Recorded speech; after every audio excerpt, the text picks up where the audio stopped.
left at the Odyssey Palace Studios in San Diego. That is me, Hollywood Chris Ello, here appearing at the Peoria Sports Complex. He's got his shades on. That's why. I had to throw the glasses on today, just for proof, Skraby, that I am outside. I am on the patio here behind the cafeteria, the famed cafeteria at the Padres spring training complex in Peoria, Arizona. I did make it today, and I'm here, and I'm waiting for you to arrive tomorrow, and we're going to have a couple of big shows here on Thursday and Friday with myself, you, and Tony Gwynn Jr. But today, I'm pretty much the only one in sight. I want to thank Darren Feeney, though, from the Padres PR office, because the only thing I was worried about, Skraby, was that I was going to get here and there wasn't going to be anywhere to plug the gear in. And he said, no, we're going to leave you an extension cord. And, I was like, okay, but you never know, right? I trust Darren, though. I do too, right? The extension cord was there.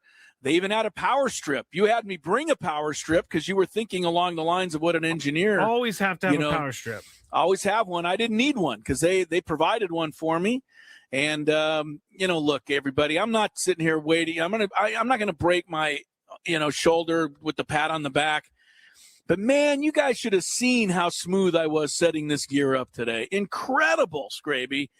And I'm starting to think now, yesterday we celebrated the 70th birthday of our all-time favorite guy, J.R. Rogers. Yes. Who's long-time, on-air personality, but has become kind of the engineer for us at Odyssey the last several years. I keep this up, Skraby. I might have a future as an engineer. Working on the side. Yeah, even you thought that was a little ridiculous. I mean, let me see you troubleshoot, and let's go from there. You're right. Troubleshooting is not my forte. If the stuff doesn't work on the first try, I'm immediately on the phone. Skraby, I don't even want to be an engineer because there's too much pressure on an engineer because we only need engineers or, to talk with engineers when we absolutely need them because something's broken. Exactly. But anyway, we're all set. We're here in Peoria. It is, as Tony Gwynn told us yesterday, it is hotter than you can imagine. It's got to be at least 102 degrees. I'm in the shade, which is maybe I'm not as bright in your on screen there on YouTube, but I mean, I'm not going to sit in the sun. Sorry, that's just not going to happen. No, I mean, it's way too hot for that. So, and I want to just give a quick shout out. I know she's already gone off shopping now and tearing up all of Peoria, but my wife did most of the driving this morning. Wow. And that doesn't usually happen, but she was kind of, she just got fired up and said, give me the keys. And so I give my wife a lot of credit. We got up early and drove out here, and I know you'll be making the drive later tonight, Skraby. Yeah, is there anything I should watch out for on the way out there? Well, I mean, go to our McDonald's there in Yuma. I left you a message at the front. Oh, did you? At the counter. Chris and I were talking about this yesterday, and I go, I think I stopped at that McDonald's in Yuma for bathroom and a snack. And Chris goes, I do too. This morning, got a picture from the McDonald's in Yuma. Yep, I stopped there. We also stopped in, Gila Bend. Oh, yes. For a little gas. And by the way, for those of you who think gas is ridiculously expensive now in San Diego. What is it in Arizona? Almost as much. It wasn't that much. Yeah, it was like $4.80, $5. I didn't see anything cheaper than that. So, wow. That's the world in which we live in right now. But anyway, we are excited to be here talking with you. We got a huge match later tonight. I know the Padres are off, but you got San Diego FC trying to advance in the CONCACAF Champions Cup. They got to go to Toluca. They got to go to 8,700 and some odd feet up there.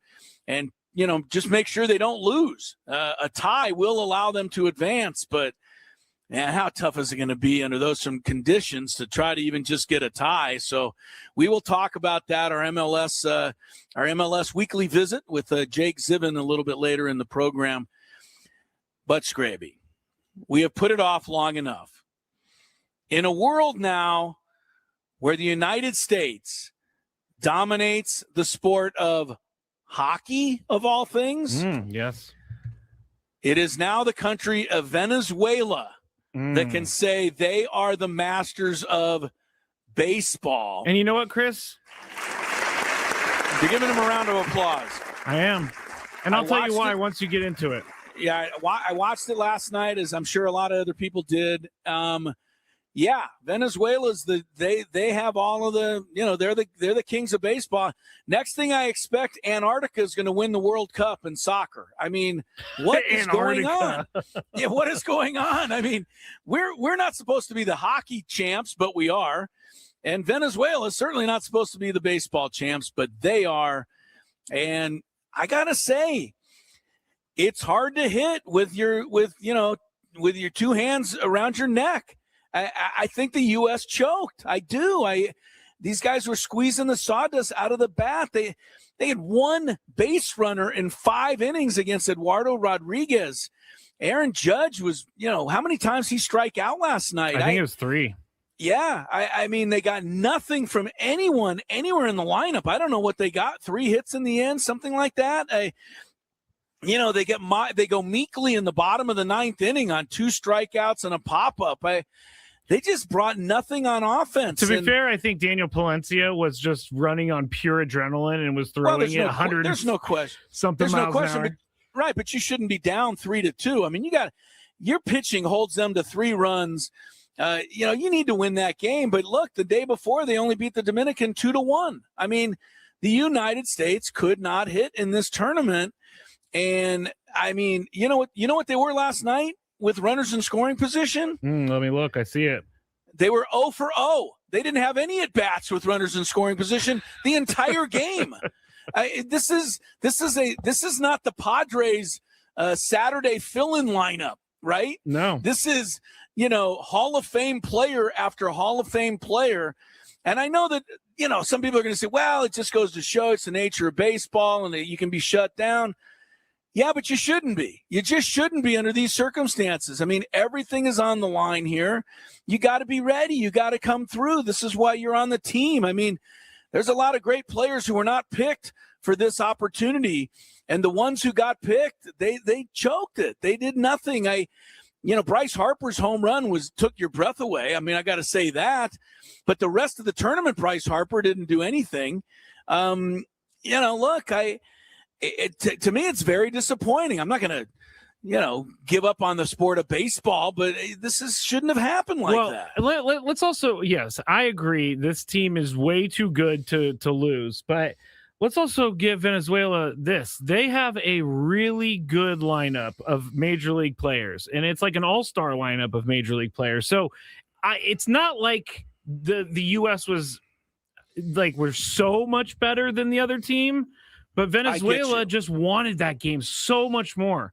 I did not see the players in that Team USA dugout looking anything like Venezuelan players, which I understand, but I don't understand at the same time. You keep telling me, Aaron Judge, this is better than the World Series, but then they pan to you in the dugout and you look like you've been staring at the sky. I don't know. You look like somebody stole his cat or something. You say that Venezuela had a good lineup. I agree with you. So to me, if Venezuela wins that game 8-6 last night because Acuna goes, gets a couple of home run or Churio Suarez, or one of these other guys, but they didn't win 8-6.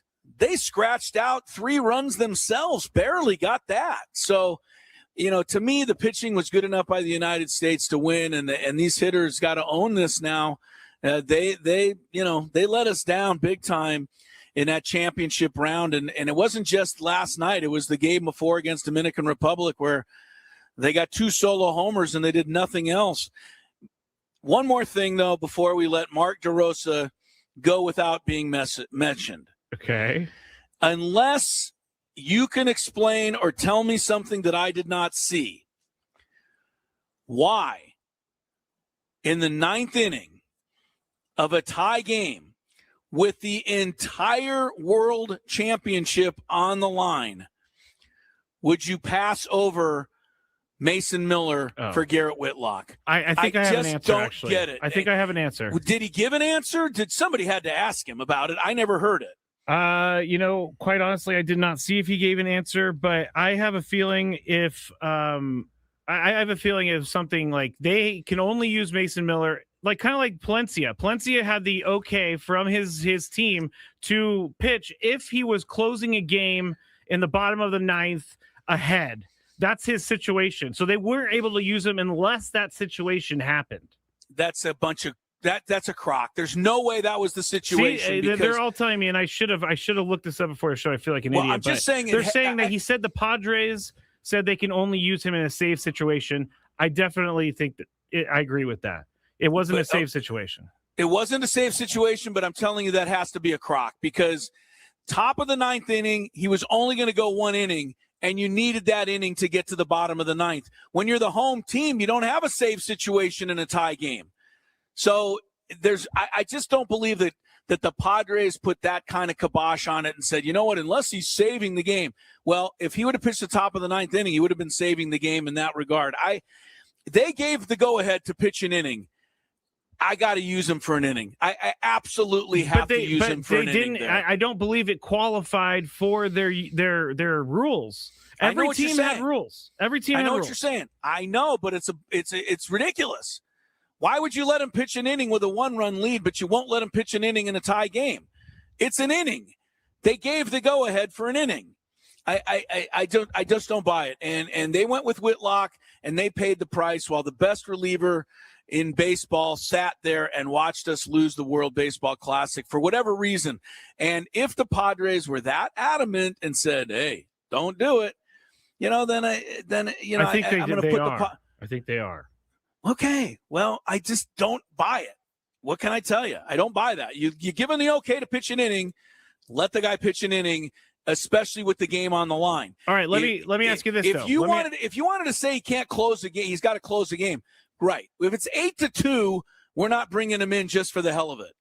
But this was the entire thing being decided in the ninth inning. He needed to be on the mound. Here's the thing. And so the Padres are going to have to clarify this. I don't have any issue with this because I don't want to be sitting here today talking about how Mason Miller did something and injured himself, and now we don't have a closer this year.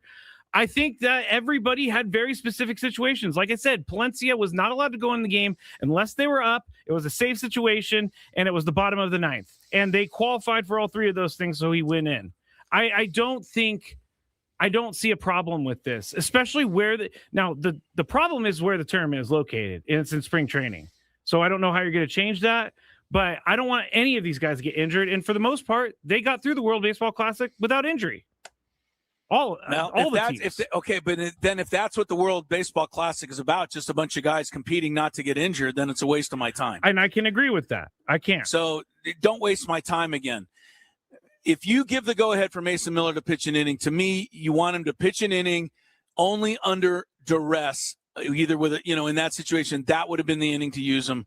So I want to get it clarified. We'll see what the Padres said. Did they say absolutely only with a lead, not in a tie game, or did they just say something different? Because I think we're all guessing what I think we're doing. What we heard yesterday from Craig Stammen, and we don't have anything more because obviously the Padres are off today, but from Craig Stammen, they talked to Mason Miller, and they gave the situation that they were okay with him pitching in.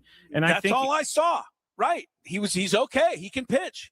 I didn't see anything further. Everyone else is making up this notion that it had to be a save situation. I didn't see that anywhere. I'll give you his quote. Mark DeRosa's quote last night.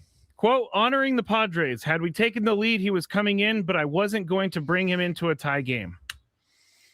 Yeah, well, Mark DeRosa's stupid, and he proved it ahead of time, but I just don't agree with that. Tyler says, what are they going to do if he brought up Miller in anyways? Like, we need him, we're putting him in. Yeah. All right, there was a lot of talk in this tournament, mostly because about the whole managing expectations for other teams or managing playing time, managing pitching for other teams, because all of those guys who didn't get the insurance on their contracts weren't allowed to play. So it's ultimately, in the end, unless an insurance company is just going to insure everyone, then I don't see this changing. Do you understand my point at all, though? Once the game was 2-2 going into the ninth inning, under Mark DeRosa's way of thinking, Mason Miller was not available then the rest of the night because they were never going to be in a save situation. That just makes no sense. You were more than willing to pitch him an inning. The Padres were willing to let you pitch him an inning. He wasn't going to have a lead. I see that. We've gone over this in the past. I remember Trevor Hoffman used to come in the top of the ninth inning, and people go, "Why are you bringing him in the ninth inning of a tie game?" Because there's not going to be a save opportunity. So this is where I'm coming from on it. I want some clarity. I'm sure the likes of Sam Lev and AJ Cassavell will be on it tomorrow. And if they're not on it, I'll get on it, Skraby. We'll find. Will you? Are you going to go scream at Craig Stammen? No, I'm not going to scream at anybody. I want to find out honestly, was Mark DeRosa under the threat of, death to bring Mason Miller in a tie game? I think you have to respect it, though. If you agree to a certain set of terms, you have to respect those terms. Maybe Mark DeRosa tells an assistant coach, "Hey, go call AJ Preller right now because we need to use Mason Miller." No. What you do if you're Mark DeRosa and your Team USA and the Padres say, "We are going to give you Mason Miller for an inning. We'd like it to be in a save situation only." And you say, "Okay, can I use him in the top of the ninth of a tie game?" You need to foresee the fact that situation could come up. I agree. That should have been presented like, "Hey, can we do this? Can we do that?" Multiple different scenarios need to be talked about, not just if you're leading in the ninth, you could use him and it's a safe situation type of thing. Not only that, I just want to blame Mark DeRosa for losing this thing anyway, no matter what. I don't know why all of a sudden you're so out on the guy. I do think all of a sudden. I do think his gaffe in the beginning of the tournament by saying that they were in the next round, that was dumb, and that was really avoidable. And him lying about it. Correct. For the rest of time. I wasn't a fan of him saying I misspoke, because you didn't misspeak. You said what you said. He didn't misspoke. He said what he said. All right. Well, I said what I said, and I'm sticking to it. Gwynn and Chris is underway. Happy Wednesday, everybody, from Peoria, from San Diego. We'll keep things rolling on 97.3 The Fan.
All right, regardless of what the U.S. baseball team decided strategy-wise, you never look good when your offense does not score for 18 of the last 19 innings of that tournament. And ultimately, that's what's going to be remembered as Venezuela takes the crown last night. Welcome back to Gwynn and Crisello in Peoria, where the Padres have the day off. Tony Gwynn Jr.'s actually in San Diego visiting his family on the Padres' day off. And Skraby is where he's supposed to be. He's at the Odyssey Studios. The Bill House Studios, where we know how.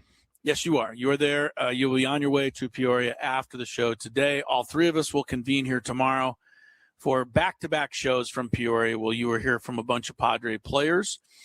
And, we're looking forward to that. So that is coming up. I wanted to say one other thing about, Venezuela winning this thing. And I don't know. Do you think it's going to be part of the story as time goes on?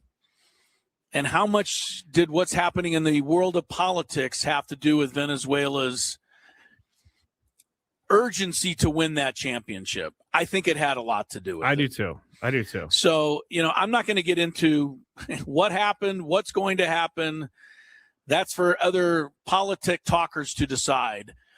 But you can't convince me that Venezuela didn't have a little extra motivation to knock off the United States. Yeah, I definitely think they did. I think that had to be part of the story, and I think it will be remembered as part of the story, very similarly to the way in 1980. And I don't know that this is a 1980 hockey upset, but it's an upset. And, back in I'm trying to compare it to something like that. In 1980, the hockey, look, there was a lot of unrest in the world at that time. And that was part of what made the United States winning that such a big deal. Yeah. People look at it now and go, well, that was a great, incredible athletic achievement. But if you weren't there in 1980, you didn't get the full effect of what those kids did under the circumstances in which they did them. Yeah, so the tensions are much different in the 80s. Absolutely. So anyway, congrats. Let me ask you one more Venezuela. thing about this before we move on. Okay. Yeah. Are you in the place where Tarek Skubal said, hey, I'll join the team and pitch once for 55 pitches and then I'm going home? Do you think that, I mean, are we taking it, is this like a fun thing for Team USA or is this a serious thing? Because if you're going to say this is a serious thing, then you can't have guys who are only going to make one start on your team. That's a fair comment. And you don't make very many fair comments. That wasn't, that's not a strength. The point is really good. That was good. That was good, Skraby. No, I agree. And honestly, whether it's Mark DeRosa or whoever chose that team, I got to ask Tarek Skubal, we want you. You're the Cy Young winner. We need, blah. But you're going to have to pitch a game or two. You can't just give me 50 pitches and then pack up and go home. Yeah. I get somebody else who can pitch. And also having Clayton Kershaw on the roster was like, you're taking up a roster spot with Clayton Kershaw? It was kind of a fun little thing, but they could have used everybody. I mean, you could have, I don't know, give me a, huge closer that's from the United States that wasn't on this roster. I'm sure there's a few of them out there. Yes, I'm trying to think. Of course, every closer in baseball just vanished from my head. Well, every closer that I'm thinking of is not from American? the United States. Yeah, Duran and Diaz and all these Suarez guys. But, and Iglesias. Right. So, but you could have found somebody and taken up a Kershaw spot, but it was fun to have Kershaw. Well, guess what? He could have used that spot maybe. So, yeah, I think there may be some second guessing due there. Do you think we're going to be talking about a new Team USA manager after this? I know you want that to happen, but. Yeah, I want somebody that this is a little more. I just am not a DeRosa guy, and I know that Tony likes him. They're friends and they know each other. I don't know him, so I think I have a little more of a jaundiced look at this guy. I don't think he's fun. I don't think he's. I think he's. I really do. I think he's kind of arrogant, and I think he's kind of aloof. And I think the fact that he's the United States manager makes him feel like he's above a lot of people, and I don't really see any reason why he should be. So that's my take on it. I have an American closer that could have gone. Cade Smith from the Guardians. Yeah, there you go. Pretty good guy. Pretty tough guy to hit. That's all I got. Speaking of tough guys to hit, Shohei Ohtani made his spring debut today for the Dodgers. Care to guess how he did? I saw him. I didn't see what the score was though. Never mind. Yeah, I was given false information. Cade is he's a Canadian, so never mind. Cade Smith's a Canadian, so that didn't even work for you. I went with it. I shouldn't have. Yeah, well, Shohei Ohtani 4 1/3, 1 hit today in his spring debut against the Gigantes. So all right, good. There's that to consider. I know, he's so annoying. All right, the NCAA tournament got going last night. Couple of pretty good games. And if you weren't into the games, hold on. Did I just see you wiping your forehead with a napkin? Oh my goodness, it's hotter than you can believe out here. What do you want me to do? There's sweat pouring down my face. Sorry about that. Oh, that's going to be me tomorrow, but I did not realize that was what you were I'm on doing. fire right now, Skraby. I'm an absolute fire.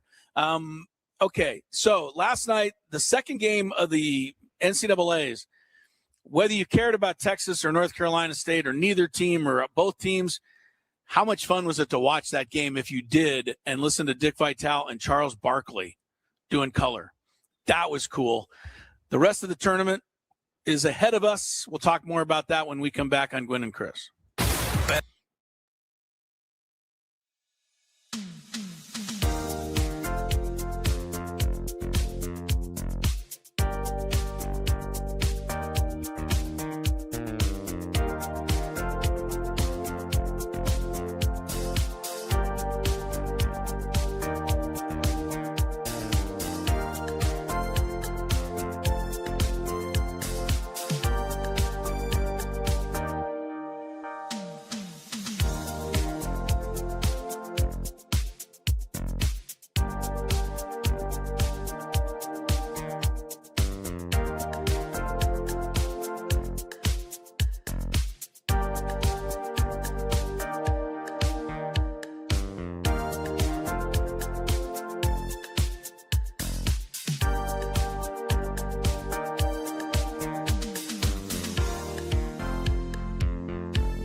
All right, Gwynn and Chris continues here on a Wednesday.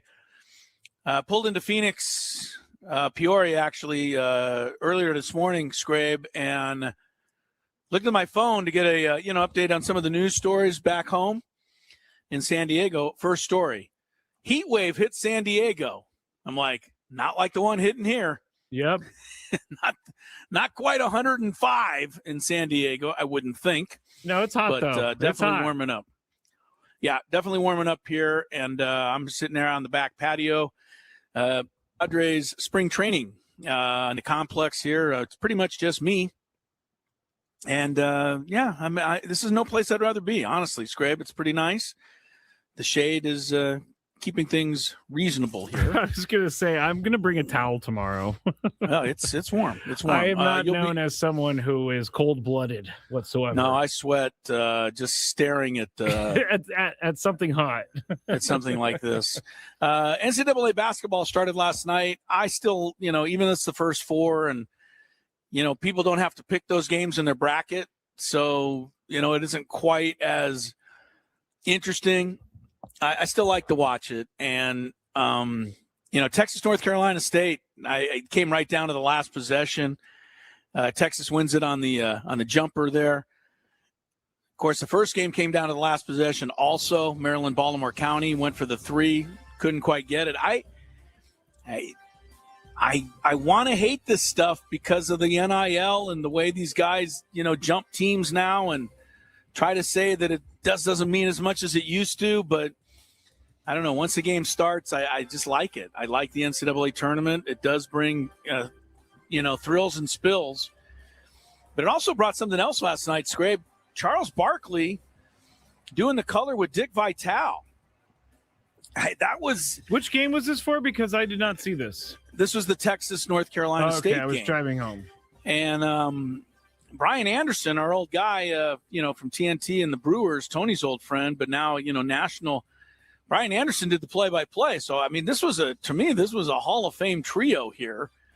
And I thought the funniest line about midway through late in the first half, somebody sent a tweet into TNT and they put it up on the screen and it said, I'm getting a kick out of watching this.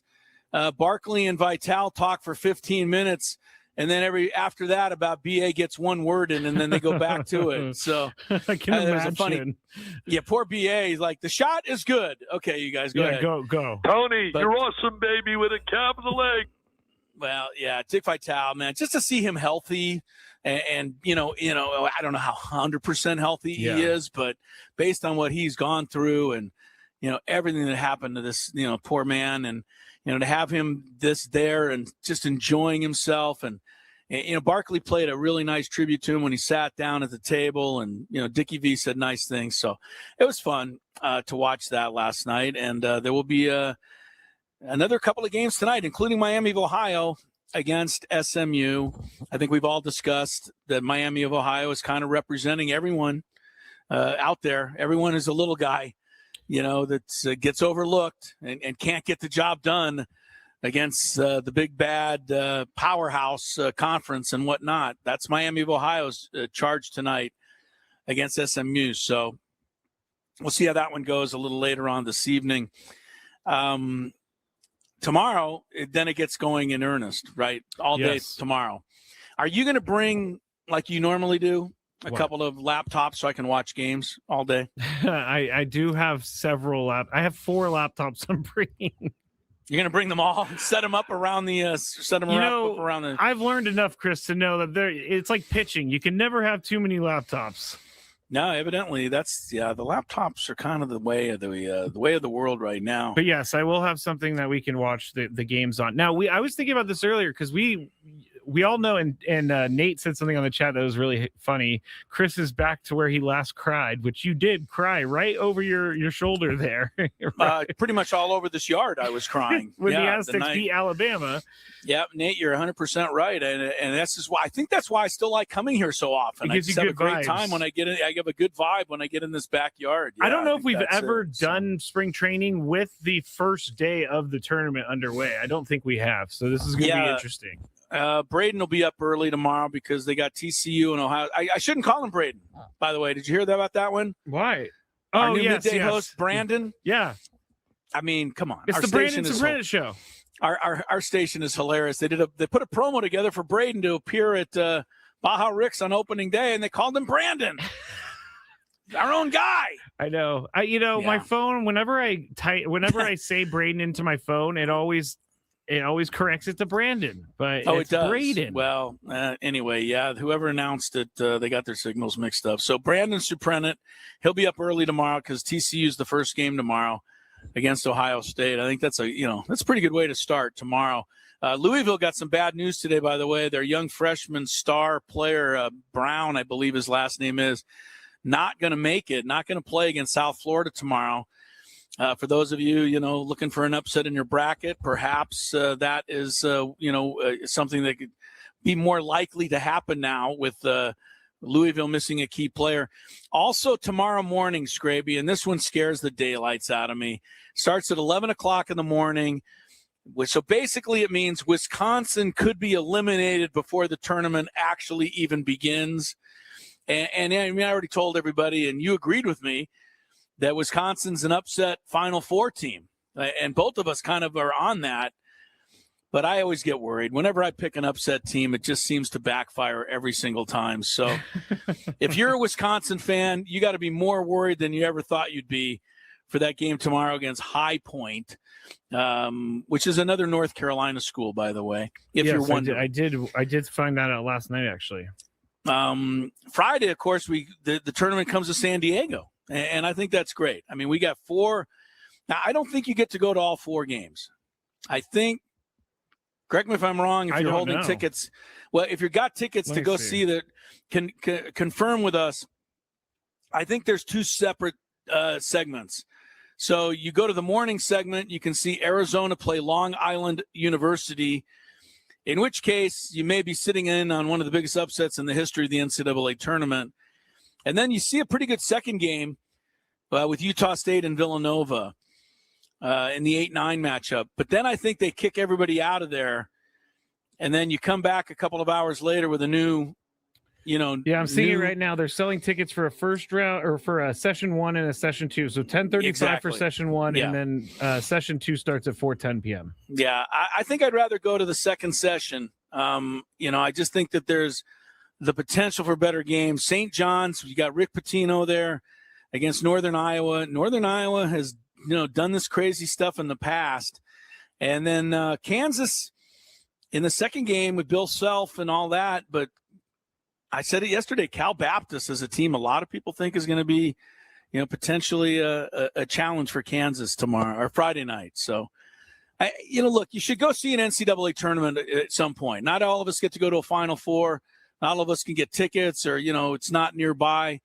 So if you get a chance to go to one of these sessions on Friday, I think you should, you'd enjoy it just to be part of the NCAA tournament. Last time they were here, I can't remember when exactly it was. It was a little while back or 2 times ago. I went to a Friday session, and it was really fun.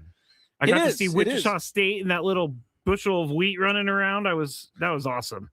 Well, and that's what you take from it. The game wasn't great, but the bushel of wheat, the bushel of wheat was a big turn on for you. I don't know about turn on, Chris. I think the thing that makes it fun is that you got 4 bands, you got 4 sets of cheerleaders and dancers, you got 4 mascots, like you just said.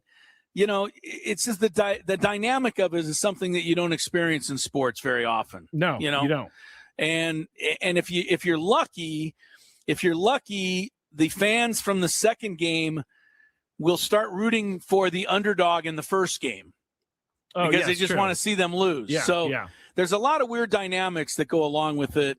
But it's pretty cool to go see an NCAA tournament. If you're thinking about taking your son or daughter, I would recommend it. It's well worth it. You splurge a little bit and go out there on Friday and go see one of those sessions. I think you'll be happy that you did. I actually have a great memory with my dad when well, it wasn't a great memory for the Aztecs when they lost to UConn. And we went to that game, and we saw that game, and we saw another game, and it was so much fun going to watch. You're talking about the year that they lost in Anaheim, not the year they lost in the finals to UConn. Oh, true. Yeah, correct. Yeah, Anaheim. Yeah. They lost. Unfortunately, the Aztecs have lost in the tournament to UConn 3 times now. So at least you could say they lost the national championship. Right. Oh, for sure. They lost in the Sweet 16 to UConn the year after that. And then the one you're talking to is in the Sweet 16 in 2010 or 2011 when they made their first appearance with Kawhi Leonard and that guy can't stand the guy. Kemba Walker faked, diving on the floor and drew a technical from Jamal Franklin and changed the entire complex of the game. It is. The rest is history. UConn went on to win the national title that year.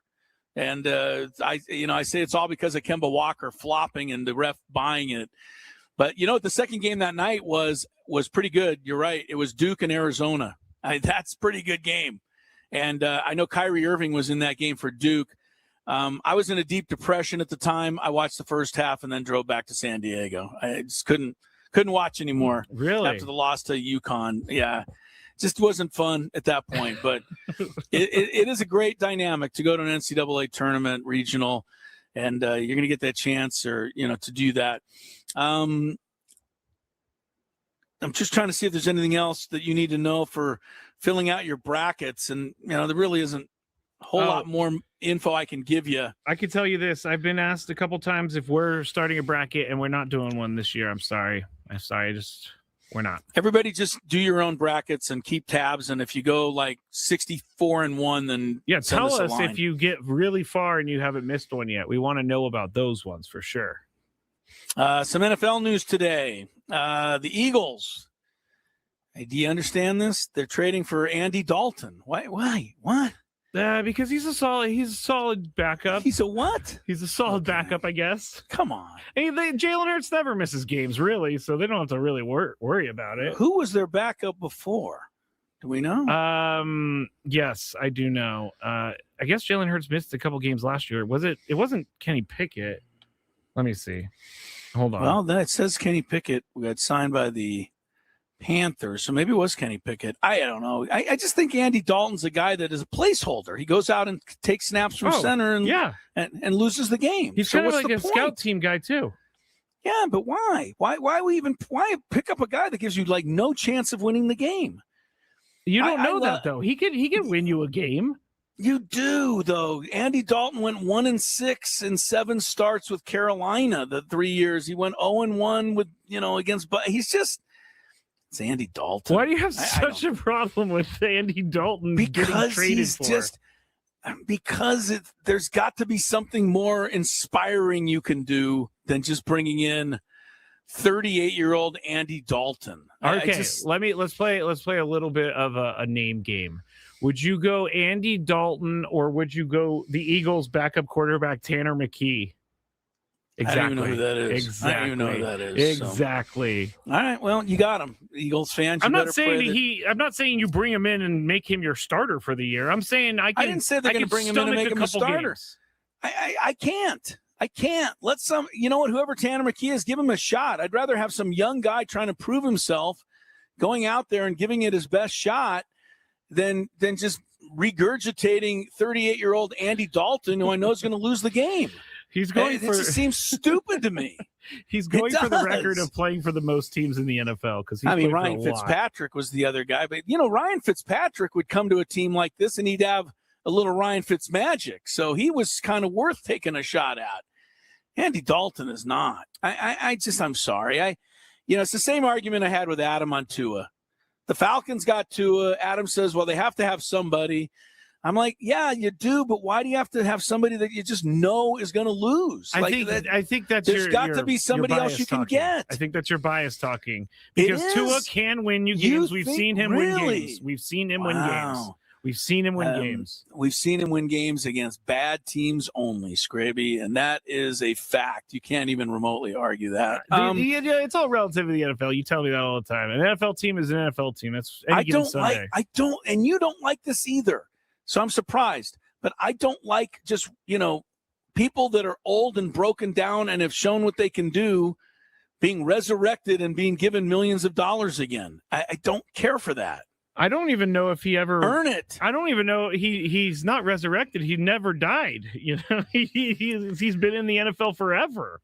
Wait, who's Andy Dalton? Yeah, he has never not retired or anything, so he hasn't resurrected. I want to get this in real quick because the whole Max Crosby thing, Chris, we thought was crazy. Yeah, tell me what's going on here. I didn't get the latest on quick this, story, but I heard he's not happy with how the whole thing went down. Yes, so quick story, the Ravens they acquired Max Crosby from the Raiders, and then a couple days later the Ravens declined the physical, which sent Max Crosby back to the Raiders. So Max Crosby was not really feeling that, but here he talked about it on his podcast, and here's just 30 seconds of what he said about his visit. Had my MRIs, I was asking Joe, can I, before I left, I wanted to see the head coach, just chop it up, talk football, talk ball. He's a defensive guy. Never met him before like that, so I wanted to chop it up. So I didn't get to meet with him to the end of the day. I didn't get to see the GM at all. I thought I was going to see him when I first got there. I didn't see him for 5 hours. So he didn't come out. The whole time you're testing or doing your physical, everyone's talking about the GM never came once out to see you. And I don't. All right, I have to stop it because he goes on to swear a bunch about it, but it goes on to say as well, and I don't know how to feel about this. They flew him commercial from Las Vegas, and then they had him go to a Washington, D.C. airport and then take a 2-hour drive to the facility. So it seems like everything was very haphazardly done. I think the Ravens tried to put one over on everybody here. I really, really do. I honestly think the NFL should launch a bit of an investigation into what happened here. They've launched investigations into less stuff than this. I believe that the Ravens all along wanted Trey Hendrickson from the Bengals. I just believe that that's what they wanted. And for some reason, they felt by, finding a way to bring Max Crosby in, who I don't think they ever had any confidence that he was going to be healthy, that might help them land Trey Hendrickson, who might say, wow, you went and got Crosby. Yeah. Now you're offering me a deal. Okay. I'm signing with the Ravens because you just said it, Skraby. They made the guy fly commercial. They flew him to the wrong airport. They made him drive 2.5 hours. He just told you the GM never even came out to welcome him. Crazy. Are you kidding me? This insane. is one of the biggest signings in team or trades in team history, or right up there with Derrick Henry and everybody else that the Ravens have got. And the GM can't even make himself available. I honestly think that the Ravens felt that a smokescreen would help get Trey Hendrickson signed. And the minute that Trey Hendrickson signed on the dotted line, I think the Ravens then began looking for a way out of Max Crosby. They wanted their draft choices back. I think it's a bunch of crap that he didn't pass his physical because you know what? He's going to be playing for the Raiders, he's going to pass that physical. I think that the NFL needs to look into this because I think the Ravens really pulled a fast one here, and I don't think it's right. Yeah. I don't think it's right to use a guy like that, and I think that's what the Ravens did here. You know what I got to say to that, Chris? I agree with you 100%. I think this is what happened. And the GM knew what he was doing by not meeting with him. He was just afraid to go in there and meet with the guy because he knew what was going to happen. And then Max Crosby said he was talking to the coaching staff. No one was excited. No one was smiling, and he felt like something was up. And there's one guy I think I wouldn't make angry, and that's Max Crosby. He is a very good football player, and I cannot wait for him to face the Ravens in the future. I can't wait for anybody to face Andy Dalton in the future. Andy Dalton never won a playoff game and threw 1 touchdown against 6 picks. And his last was in the postseason, Skraby, 13 years ago. All right, Daily Gambit. Every group chat has...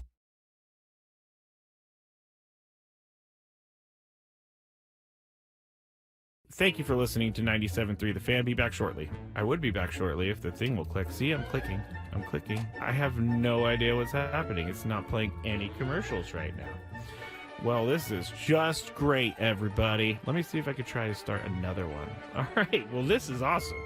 On the air right now with no help. and there are no commercials to be played. Actually, you know what I'm going to do, everybody? You're getting a real live thing right here. This is real live Matt Skraby. I'm going to have to restart Wide Orbit real quick, so goodbye, Wide Orbit. It's not even closing. I'm going to text Adam, and I'm going to say, Adam, I tried to go to break and the commercials did not play, and the program won't shut down. Oh, you know what I'm going to do? I'm going to have to do some Control-Alt-Delete over here. Control-Alt-Delete. Okay, I got it. Task Manager. It's not coming up. There it goes. Task Manager came up, everybody. I have no idea. I'm way too generous with my stroke giving. Never mind. Are you really? Never mind. Wait. I did not mean for that to happen. I did not. That sounds like a promo to me. Skraby's giving out strokes. I can't wait to hear that one. I'm gonna laugh for a while on that one. Nate says, Skraby, maybe you should date her. You might be a generous stroke giver, but I don't think she really wants to leave her boyfriend for that. All right, that was good. That was good. In full disclosure, I'm reading this. Tony can't gather himself right now. That was a good one, Chris. That was a really good one. So I saw this at 7-Eleven, and I had to get it. It's called the One Chip Challenge. It was sitting there in the aisle, and I thought, why not? Because I am into spicy stuff. But this thing looks pretty hot. I'm not going to lie. It says a Reaper pepper and a Scorpion pepper. It's also in the shape of a coffin, which doesn't make me very happy about that. It doesn't make me feel good. Oh, extreme heat, it says. I'm going to try a little bit first, just so I don't die, I guess. That's the thing I'm saying. This looks... I don't even know if I should be eating this. It looks like it has mold or something, but let's see how hot it is. Let's go. There's a little bit of spice there. It's going. Oh, man. This is hot. It's not that bad, though. I still have this side to go. It is getting hot. I'm not gonna lie. My mouth is like getting crazy. Now it's kicking in.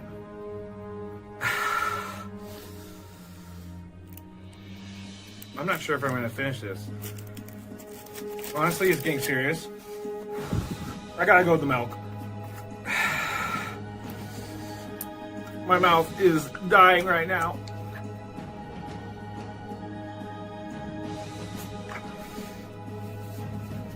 Yeah, this is not fun, guys.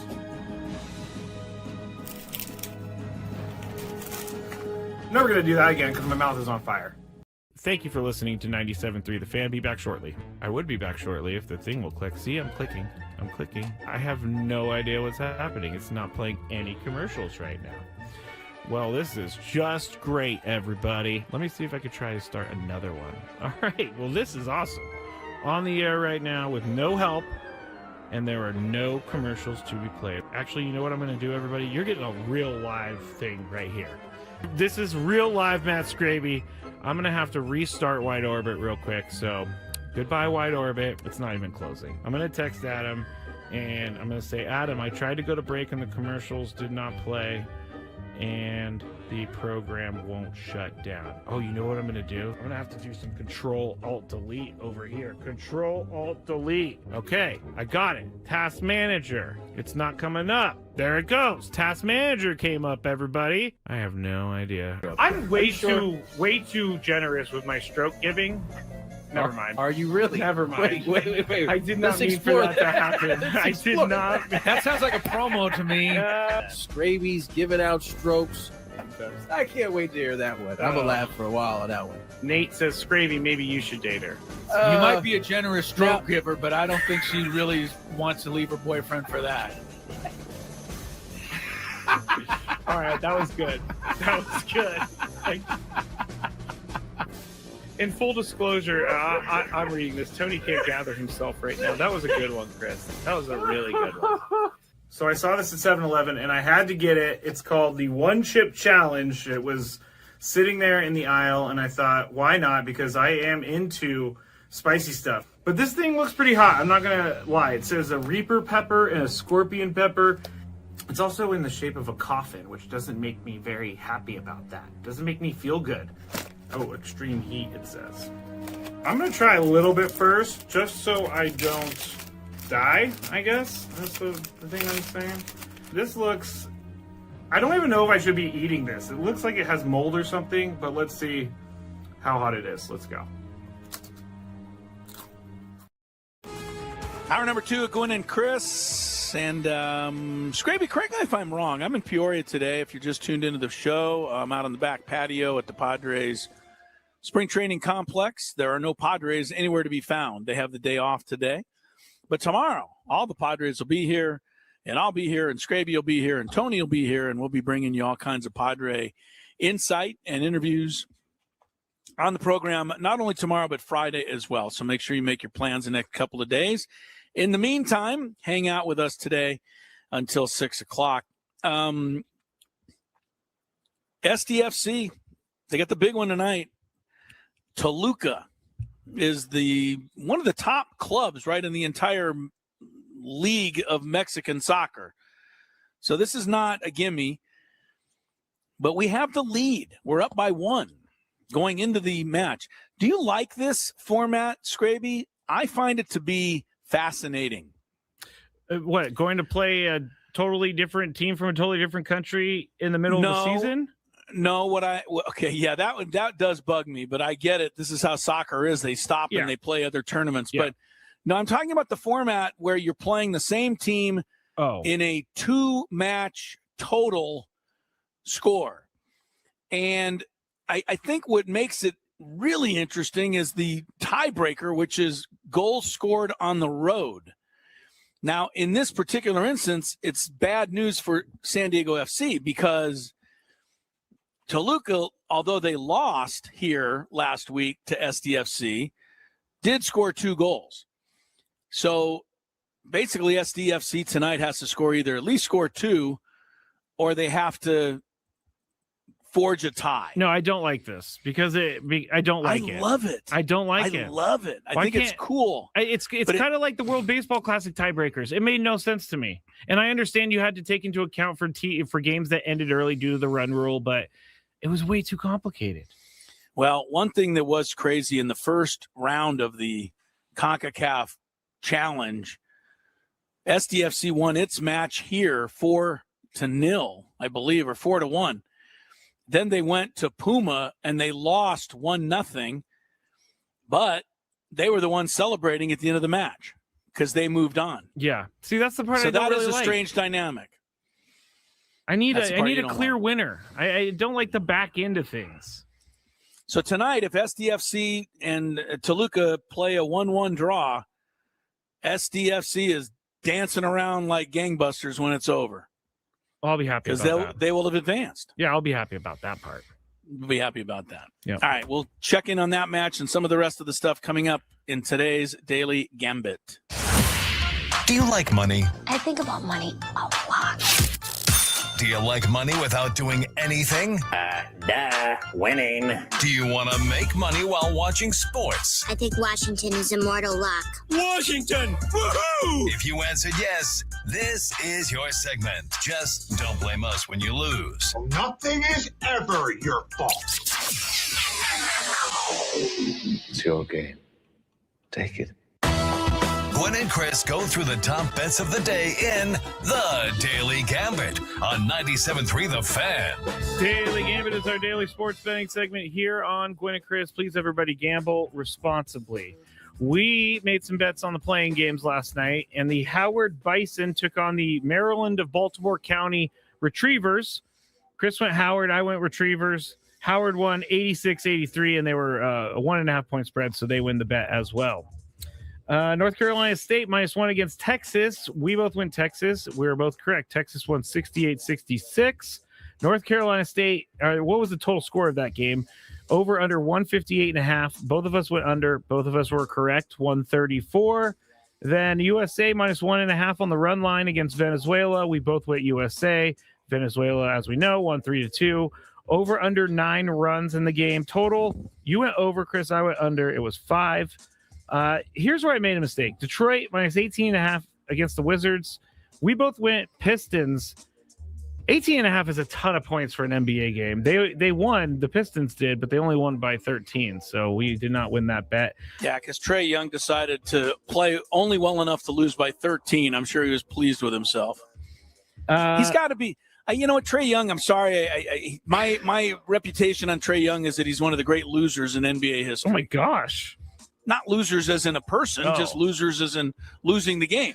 Oh, I can't comment. I don't really know. I know that nobody takes an L like Trae Young. Poor Trae Young is like catching strays in San Diego. Yeah, I know. He's not even paying attention. SGA over under 31.5 points last night. I don't remember what you said. I said over. He had 40. I said over because, the refs are going to give him 30 just on some of the stupid calls they make. All right. By the way, Oklahoma City just keeps on winning game after game after game, and everybody just keeps complaining about them.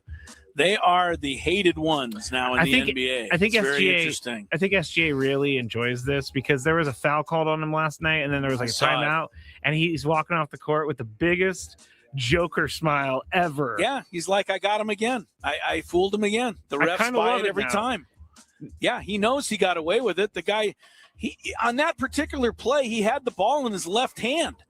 He's right-handed. And as he felt like there might be contact, he just flung the ball at the basket with the wrong hand. He did. And the ref said, 2 shots.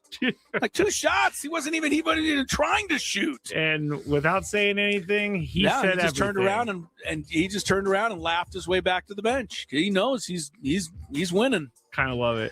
All right, let's start with the games tonight. I think you and I are tied like 6 apiece here so far this week. So let's see what we do tonight. All right. Toluca's favored, or not Toluca, but Toluca SDFC, 3.5 total goals, over or under? 3.5 total This goals. is a tough one. SDFC to me has to play a different style, which is hard because they're in my limited soccer knowledge, and I'm admitting this, but what I know about SDFC is they like to attack. They like to possess the ball. They like to go for it. I don't know if that's the best strategy tonight at altitude when all you need is a draw to advance. So I think you play a little more close to the vest. I'm going to say under. Hopefully they can maybe get a 1-1 tie and move on. I don't think Mikey Varas has that in him. I'm going to say over. You might be right. That's the thing. Yeah, I don't know. He seems like the type of coach that's like, we're not slowing down for anything. Because once we slow down, we get complacent. I could see him being that type of guy. So what are you doing? Over? Oh, sorry. Yes, over. Over it is. Okay, very good. By the way, that match is at 8 o'clock tonight, which is nothing compared to, when they played the Aztec New Mexico basketball the other night. I think that was 9 o'clock. Yeah, I was in my bed when it ended. Goodness gracious.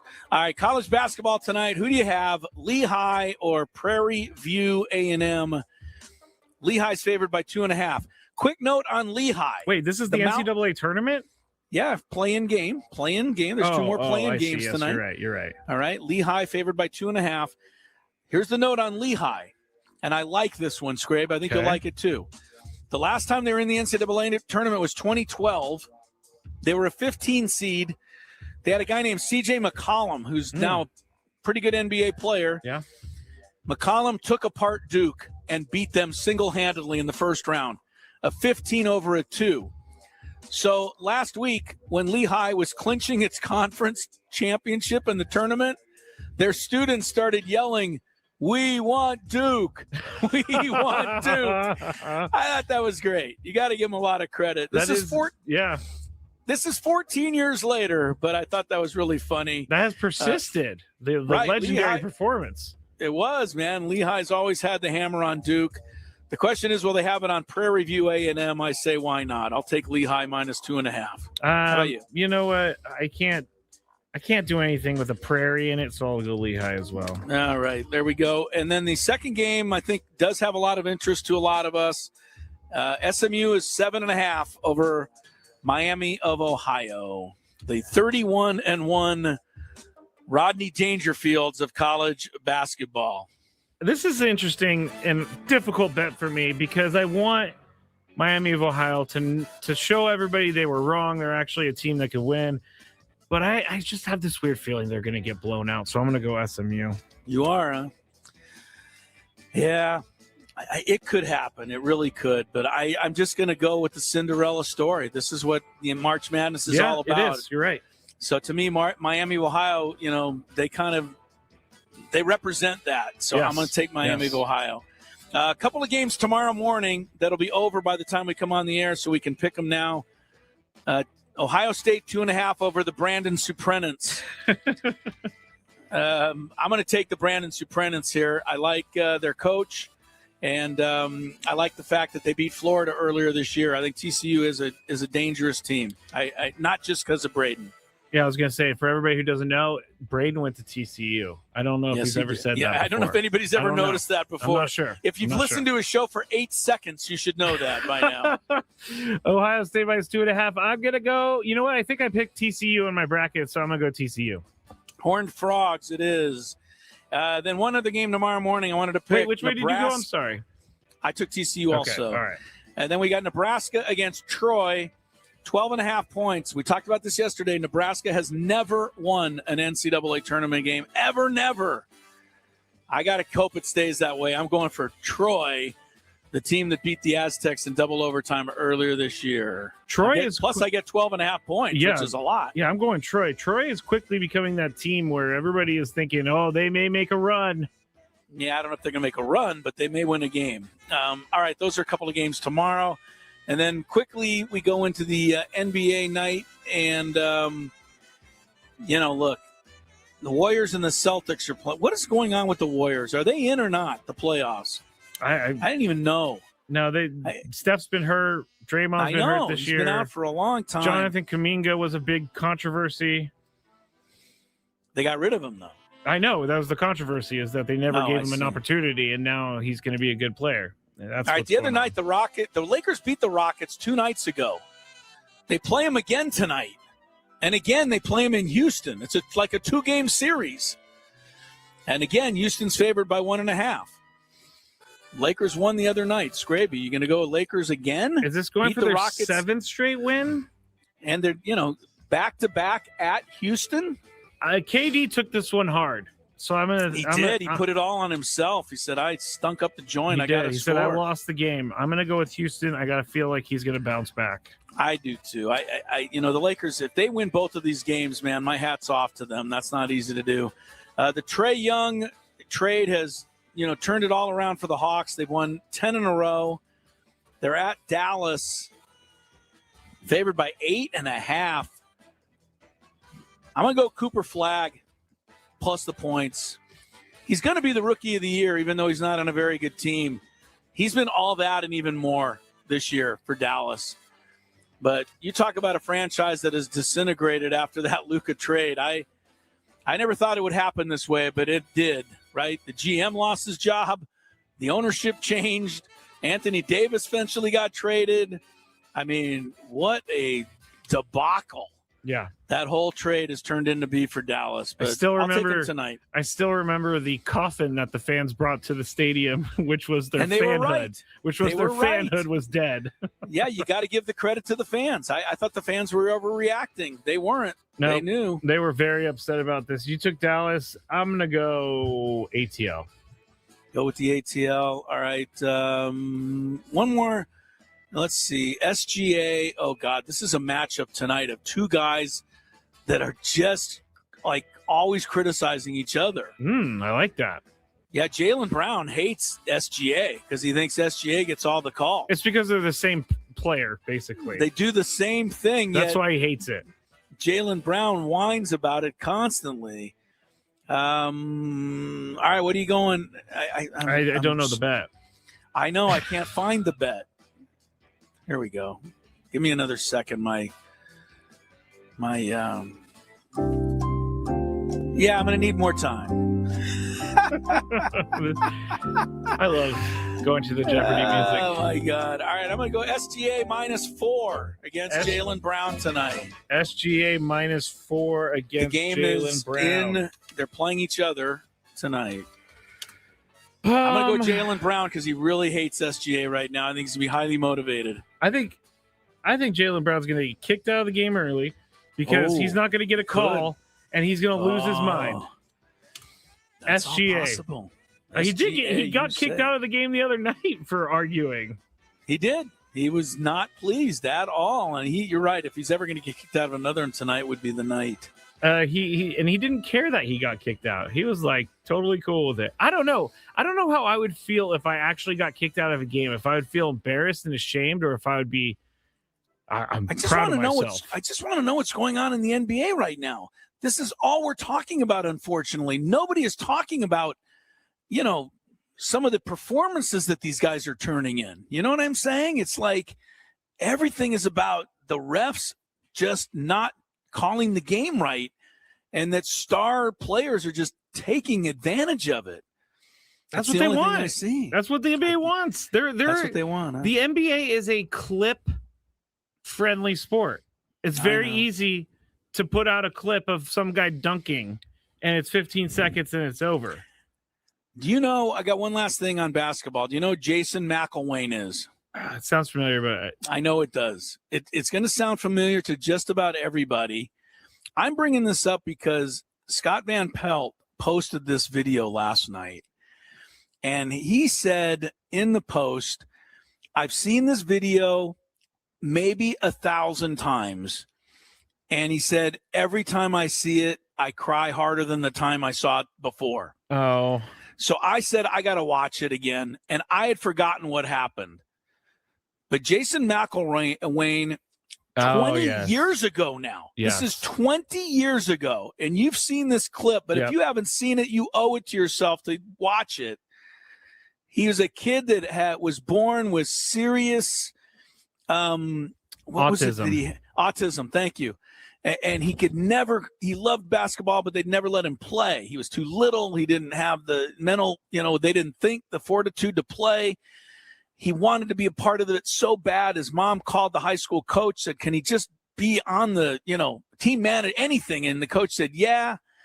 And Jason McElwain went to every practice for 4 years. And then the very last game, the coach did him a solid and said, why don't you come out and be in uniform? And people thought, wow, that's the greatest thing I've ever seen. You're going to let this kid, come out and just be in uniform and be in the layup lines and that whole thing. Like all the students are cheering when he comes in the game? Just because he was he's just in the layup lines. Like he was just out there. And then all of a sudden the game got a little crazy at the end, and the home team was way ahead. And so the coach said, what the hell? And he put him in with 4 minutes to go. And in 4 minutes, he scored 20 points. That is crazy. It's the most unbelievable thing you have ever seen. It is something that may make me tear up a little bit. Even you, the non-softy, there's no way to watch this clip without reacting to it. And just the reaction of his teammates jumping around every time he kept making a three-pointer. It's incredible. If you've never seen it, you got to find it. It's Jason McElwain, MC, capital ELWAIN. And if you have seen it, it's not going to hurt you to watch it again. I definitely. It's on Scott Van Pelt's Twitter. Yes. Okay. Yeah. You can find it pretty easily. More Gwynn and Chris after traffic.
By the way, hearing that promo for Duke's Mayo. Welcome back to Gwynn and Chris Skraby. Today, Tony's back with us tomorrow. We'll all be together here in Peoria. A couple of days worth of Padres shows from spring training. Don't miss them tomorrow and Friday. But that Duke's Mayo commercial, Scrabe, just came on before we did. Where are we going with this? Well, I'm going to just say, first of all, I'm a mayonnaise fan. I like mayonnaise. I don't need to slather it, but I just like some, good mayonnaise on a sandwich or something. I think it's a good thing. But when they do the Duke's Mayo college football bowl game, and then at the end of the game, the coach has to get like his entire body covered in tons of mayonnaise. It's gross. Yeah. They need to come up with something different. Is that one? Do you think that's one of the bowl games that might get cut in the future? Is the mayonnaise bowl? I don't know, but I can do without the poor coach getting, his hair and anyway. Yeah, mayonnaise is not something I want to. It's not. I like to eat it. It's not something I want to bathe in. There's a place in Encinitas that I go to all the time. I'll give them a shout out. They have no idea that I go in there, but it's called Subman, and they slather the mayonnaise on, and I don't say anything about it. It's the only place I go, and I'm like, it's okay. I can do this. Do you ever ask for extra mayonnaise? No, gosh, no. They put enough on. Right. I was going to say, if you ask for, not there, but just another place. No, you go to a normal sandwich, and the guy says, you want anything? You go, yeah, give me some extra mayonnaise. You're risking it if you do that. Yes, you are risking it because they may just overturn the entire jar on your sandwich, and then you're sunk. I do like mayonnaise with my French fries, though. When I went to England, I did that a bunch, and I did actually like it. Now you're sounding as pretentious as Rory McIlroy. We're going to talk about that later. We're going to talk about him later. He's got his meal out for the Masters. Wait till you hear what Rory's got lined up for everybody next week. All right. I thought this is a story that I wanted to touch on. We only got a minute, though, because we're at the bottom of the hour, and then we're going to talk our soccer guy. But we talked about it yesterday, how the kid for the United States who scored the winning goal in the Olympics, and what's his name? Hughes, right? Jack Hughes, yeah. 23-year-old kid, no teeth, gets the winning goal, smiling and the whole thing. He's a national hero. And then somebody asked him, he goes, what do you do with the puck? They just scored the winning goal with it. He goes, I don't know. Yeah. Come to think of it, I don't know where it is. We come to find out it's in the Hockey Hall of Fame, which you think is, probably a good resting spot for it, except for the fact Jack Hughes wants it. It's like, hey, wait a minute. That's my puck, man. Yep. I put it in. Yep. Well, the Hockey Hall of Fame begs to differ, apparently, and they're being pretty rude about it, if you ask me. Scrabe, why don't you read what happened here? It's very rude, but the Hockey Hall of Fame did respond to Jack Hughes, and they said Philip Pritchard, pretentious name, vice president of the Resource Center and curator for the Hockey Hall of Fame, told ESPN, quote, unfortunately, in the easiest words, it was never Jack's puck to own. It's been donated to us now. For every artifact that's been donated, we leave a paper trail and signed paperwork of where it's coming from or where it's come from. Right. So he is saying Jack Hughes and Megan Keller, who made the goal for the women's team to win the gold, they're never going to get their puck ever, because apparently the rule is it goes to the Hockey Hall of Fame. There's it's immediately their puck. What rule is this? The golden goal, I don't know. Apparently this is how they do things when they need to catalog something that's historic. Can I just say that this is a crock of bleep? Do you mind if I throw that in there? As long as you say bleep, yes. Well, here's the thing. What if Jack Hughes had been, and he wouldn't have never done this because he was busy celebrating, but what if he would have thought of it, or maybe his brother would have skated over and got the puck while he was celebrating? You know why? And then given it to him. How is the Hockey Hall of Fame going to get it back? If I'm Jack Hughes, I tell you to pound sand. He's like, get out of here. I got my teeth knocked out for this puck. This is the most historic thing I've ever done. You want to put a picture of me up in the Hall of Fame? Great, I'm all for it. You can take a picture of me with my gold medal. You're not getting my puck. Yeah. And I'd have to get some clearance on this. And, who would know is our guy, Tony, because his dad, I'm sure, got asked for stuff. But I don't think they could just, go into Tony Gwynn Sr.'s house and say, we're going to just have to take that gold glove. We're going to have to display it in the Hall of Fame. That is, I'm pretty sure that he would have had to give him the okay to do it. Yeah. Now here's the process. They don't just get it. Here's the process. When a milestone moment happens in the NHL, players are typically allowed to keep. Oh, wait, hold on. That wasn't what I wanted to read. Oh, gosh, I lost it. Basically, what happens here, I don't know why. I hate when you find something and then it disappears on you. Basically, what happens here is immediately when something like that happens, the referee goes and picks up the puck and collects the puck first and then brings it over to someone who represents the Hockey Hall of Fame. So they have somebody there waiting at the – right, if Gretzky's going for his 815th goal, there's people on hand there. Here it is. An on-ice official will collect it before an off-ice official, such as official scorekeeper or timekeeper, wraps tape around it to identify it. The puck is then given to the IIHF, which then formally and officially donates it to the Hockey Hall of Fame. I get it, but what if Gretzky wants the puck? I think it's his puck first. It's not. It's not, though. It's the What NHL's if he grabs puck. it? What It's if he the goes NHL. into the – what if he scores it and goes into the net and grabs it and brings it back to the bench? Who's going to take it from him? What are you going to hire? The Rocker. You're going to have to call Rocco. Our friend Rocco. He's going to break his legs. He's going to break his legs. Hey, Gretzky's out on the injured list. Why? Rocco broke his legs. Rocco got to him. Yeah, I mean, I don't know. I think this is a raw thing. I want to ask Tony tomorrow if we think about it, but I can't imagine the Baseball Hall of Fame could just take a ball or an artifact from his dad. I think his dad had to okay it. Yeah, definitely. Well, I don't know. I can't say definitely. Kalos has an interesting question. Would Team Venezuela get to keep the baseball that was used for the last out for the WBC? I wouldn't see why not. Yeah, but is the Baseball Hall of Fame going to want it, and do they own it? Is it theirs? Is it not Team Venezuela's to own? It does actually make sense to me, though, that the league owns the ball, because without the league, I guess there's no historic moment.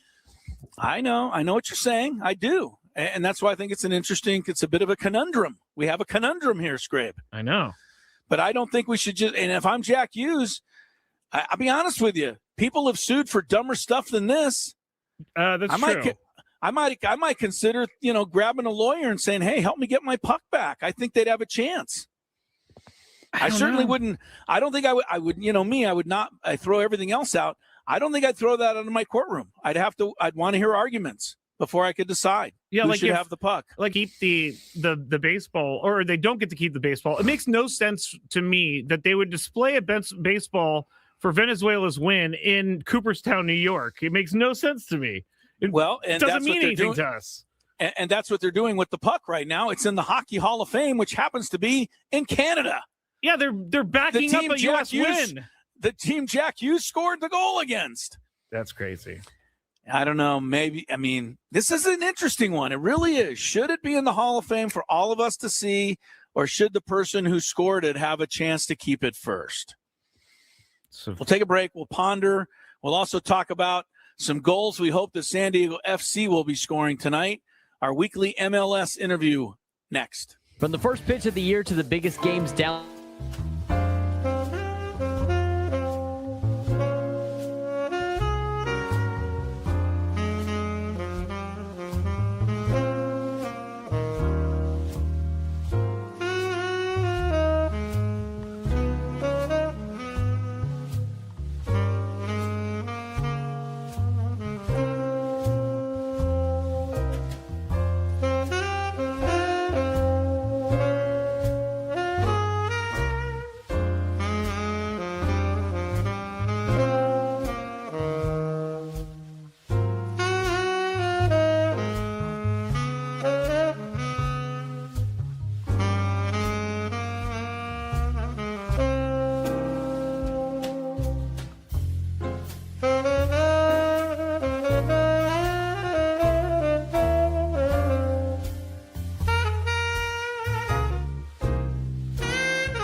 All right, Skraby is at the Bill House Studios. He's still in San Diego. I made the trek out to Peoria this morning. Crisello from the Peoria Sports Complex here, where the Padres have the day off. So not bad. I should do, Skraby. I should just invite everybody out, man. I got the whole place to myself. We could just overrun the place. I don't think the Padre management would mind. A little party back here. Yeah. Why not? Why not? Break into the cafeteria, The cafeteria is right here. We got all the mounds where the guys do their, tosses, and got a couple of practice fields at our disposal here. I think we could have a great time. I would love that. That would actually, I've never been able to even look inside the hitting cages. That's actually, the players take that very seriously. Oh yeah. They don't want you looking in the hitting cages. Anyway, we're at Padres spring training, or I'm at Padres spring training camp. Now, the good news tomorrow, Padres will be here, and Tony will be here, and Skraby and I will both be here. So we will do our next two shows tomorrow and Friday from right here in Peoria. We'll have lots of interviews and all that stuff. So make sure you're tuned in tomorrow and Friday. But tonight, really, I think, it's the big deal in town, man, is SDFC trying to get through another round of the CONCACAF Champions Cup. And man, they got a tough assignment on their hands tonight as Jake Zivin joins us from MLS Apple TV. Jake, appreciate the time, sir. How are you? I'm doing great. I'm excited, one, to get to San Diego this weekend for Sunday Night Soccer against Real Salt Lake, but also for tonight. This is a huge game for San Diego. I mean, it's up there in the biggest games in the club's history. Dramatic leg one, right? And I can't wait to see what happens tonight. Yeah, I was going to ask you. I mean, your expertise is kind of where I need to go here. SDFC does something unbelievable from what I'm told anyway last week. I mean, I watched enough soccer to know that winning the game with 2 men down is an unbelievable accomplishment. But I don't get the feeling that a lot of people expect them to go, to altitude tonight, 8,700 feet and be able to, hold to Toluca to a tie or a draw so that they can advance. What say you about their chances tonight? Yeah, they won't be favorites. Toluca are one of, if not the best team in Mexico and have been for the past 2+ seasons. They're really, really good. It's a really hard place to play. You mentioned the altitude, but beyond that, going on the road and in a raucous environment will be difficult. But this San Diego team has, for a year plus, just consistently and constantly exceeded expectations. Nobody thought that they were going to do anything in their expansion year. And they won the Western Conference and they set expansion records. Leg one, you go down a man early in the game. That is a death sentence, especially against a team like Toluca. They go up 3-1. They go down 2 men. They still hold on to win 3-2. 3-1 would have looked a little better. They would have been happier with that. But again, the club has just exceeded expectations as underdogs for a year and a half. There's no reason to think they can't do it tonight. They won't be favorited, but on the other hand, this is what they do. This is what San Diego FC does. Talking to Jake Zivin, play-by-play for MLS on Apple TV here, 97.3 The Fan, and he is brought to you by the SDCCU Fan Hotline. It's not big bank banking, it's better. Now, we were just talking about the World Baseball Classic a little bit earlier, and so can you put perspective into the CONCACAF cup that they're playing in? How important is this for the players? Because the World Baseball Classic, it seemed like it meant everything for Venezuela and their players. But would they rather be staying home tonight and getting ready for a game on Sunday, or do you think they're extremely okay? Go ahead. Yeah. No way. No, this is a big deal, and it's hard to compare it to the World Baseball Classic because that is a one-off thing, and it's a short tournament in spring training preseason, right? Yeah. And it captures this national pride, which has been incredible. And as a fast sports fan, it's been awesome to watch. But it is still kind of this short, quick kind of flash in the pan sort of event. The CONCACAF Champions Cup is every year, and it's a big deal. Look, the UEFA Champions League, the Champions League in Europe, is the biggest club competition yearly in the world. The winner of that is considered the best team in the world in that year. Okay. And the CONCACAF Champions Cup is North America and the Caribbean and Central America's version of that. If you ask them, would you rather win CONCACAF Champions Cup or MLS Cup? You might get split answers. But if you ask them, would you rather be playing now or, what do you focus on now or Sunday? Yeah, it's tonight. And you just look to the team that Mikey Barrs put out on Saturday in Dallas, right? Heavily rotated with the emphasis being on tonight. This is a big deal, especially when you're playing against a team like Toluca that is a top team in Mexico. This is a big deal for San Diego FC. And I would think also for MLS, just in general, to say, hey, we can get the Champions Cup come from our league would be I think a feather in the cap of the league too, right? It's a big deal in the current format. Yeah. Only one MLS team has won it. It's the Seattle Sounders a few years ago. And until they won it, it was this kind of mountain to climb, and every MLS team wanted to be the first to do it. But it was so hard to go down to Mexico and win, whether it be the first leg or the second leg down in Mexico or the final down in Mexico.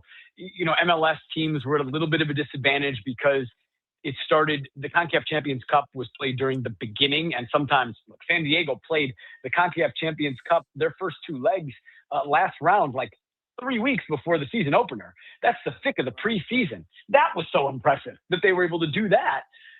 And so that's always been against MLS teams, the schedule, the timing of it. So when Seattle won, that was a big deal. And when the next MLS team wins, that'll also be a big deal. And San Diego, of course, in their second year as a club, that would mean a lot to the club. Jake Zivin with the Apple TV MLS, and they do all the great matches here, and including the Sunday one when SDFC will be back home to take on Real Salt Lake. I want to go straight up. It's 4 games in. You touched on, why the Dallas game might have ended in a draw. We were trying to rest some guys. Yeah, we have a 19-year-old goalkeeper who, finally gave up a goal the other night, but first 3 matches were 8-0. I'm wondering, do you think this team here, early, but could we be better already this year than what we did last year, just in terms of ability on the pitch? Maybe. I'm honestly, to me, it's been one of the surprises of the season because everybody knows now what San Diego FC is going to try to do. They know what they're about. The club might have caught some teams off guard last season with this, incredible style of play and the ability to play out of the back no matter what and dominate possession. But that's not surprising anybody anymore. They know exactly what San Diego FC is, largely the same group of players this year with of course, some exceptions. And honestly, I thought there might be a little bit of a sophomore slump. Not a big one. They'd be good. They'd be competitive in the Western Conference, but maybe not at the top of the West, winning the West again. But after the first month of the season, combining MLS and CONCACAF Champions Cup play, they look better, don't they? They look like they've just evolved, and what their ability to play in tight spaces and play out of the back is even better than it was. It's remarkably impressive. They have an Anders Dreyer, the second best player in the league, I think, behind Lionel Messi. And it's unfortunate that he came into the league in the Lionel Messi era because he would have been the MVP last year, if not for the greatest player in the world playing in the same league. And it's just so impressive what Mikey Varas has done. And they've done it while navigating this Chucky Lozano drama. Mm-hmm. They're still paying Chucky $8 million. He's not even listed on the roster in their game notes. For them to be able to deal with that and still have this success on the field is so impressive. They're still going. I think they've almost leveled up, and yeah, why not? I think that San Diego should have the expectations of being the same spot they were last year, which is at the top of the West. And I think they're, along with Vancouver, along with LAFC, one of kind of this top tier of 3 favorites in the Western Conference. Talking to Jake Zivin, play-by-play for MLS on Apple TV on the SDCCU fan hotline. In the NFL, I keep comparing it to other sports for some reason today, but in the NFL, it's a league where people copy each other. And so I'm wondering, with SDFC's success and how quickly they found success, are there teams within MLS that are now looking to them as maybe this is the blueprint? I think that there has been in MLS this attempt to find a coach who brings this really wonderful and invigorating style of play. And it's been really successful the past 2 years. Wilfred Nancy did it in Columbus and won MLS Cup. Mikey has and Tyler and everything that San Diego have built are doing it in San Diego. Jesper Sorensen is doing it in Vancouver. So maybe not quite like, okay, we're gonna exactly copy San Diego. There's some things that are not copyable with the right to dream and the connection there. Not every club has that, and you can't just create that out of thin air. And even the ability to start from scratch is something that, when done right, can be used as a real advantage in MLS. It's very different from other sports. There is an expansion draft, but that doesn't really matter. You're able to kind of build this roster from all the players around the world that are available to you to sign, which is a huge bucket. And you can really pick and choose. And if you get it right, with the right coach and the right philosophy, it can be really successful. And it was for San Diego. So some constraints that make them, not like the blueprint isn't totally applicable just to copy and paste to a club that's been around for 30 years. But absolutely, I do think this instant success from managers that bring a very distinct philosophy that instill confidence in their teams and seem to kind of level up every player on the roster that encourage them to express themselves and take risks. We have seen that have a lot of success in MLS the past few years, and that's a trend for sure that I think a lot of teams are trying to emulate. All right, don't forget Jake's match here Sunday. You fans want to come out at 4 o'clock at Snapdragon to see SDFC take on Salt Lake, Real Salt Lake. And if you don't go out, watch it on Apple TV. Jake will be on the call. That said, Jake, I want to give you like a minute more on tonight's match. Yep. I say with limited soccer knowledge that maybe it would be best for us to try to slow it down and just get out of there with a 1-1 and go home and move on. Do you think there's any chance that San Diego, tries to, as the old saying would go, take a little air out of the ball and try to play it a little closer to the vest? Or is it just something they cannot really try because it's not their thing? I would be shocked if they do that because they are so, Mikey Vargas is so dogmatic. He wants his team to play one way and one way all the time. Sometimes it hurts him. The first goal in Dallas on Saturday, they're playing out of the back as they always do. They give it away. It's an easy goal for Dallas. And so that is just baked in their DNA. But I do think that we'll see tonight. But if they don't do that, right, and say it's 1-1 late and they don't shut it down and they keep playing risky and they lose the game, then that could be a criticism for this style because it works great and it produces eye-opening performances and results all the time. But sometimes, this is a sport, as you mentioned, where you do have to be a little bit pragmatic at times. And you do have to shut it down, right? And you do have to win the game or win the series, right?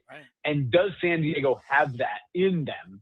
We haven't seen them be in a position where they have to do it. They in the playoffs last year, they went down early to Vancouver, so they were trying to come back. So I don't know. I'm curious.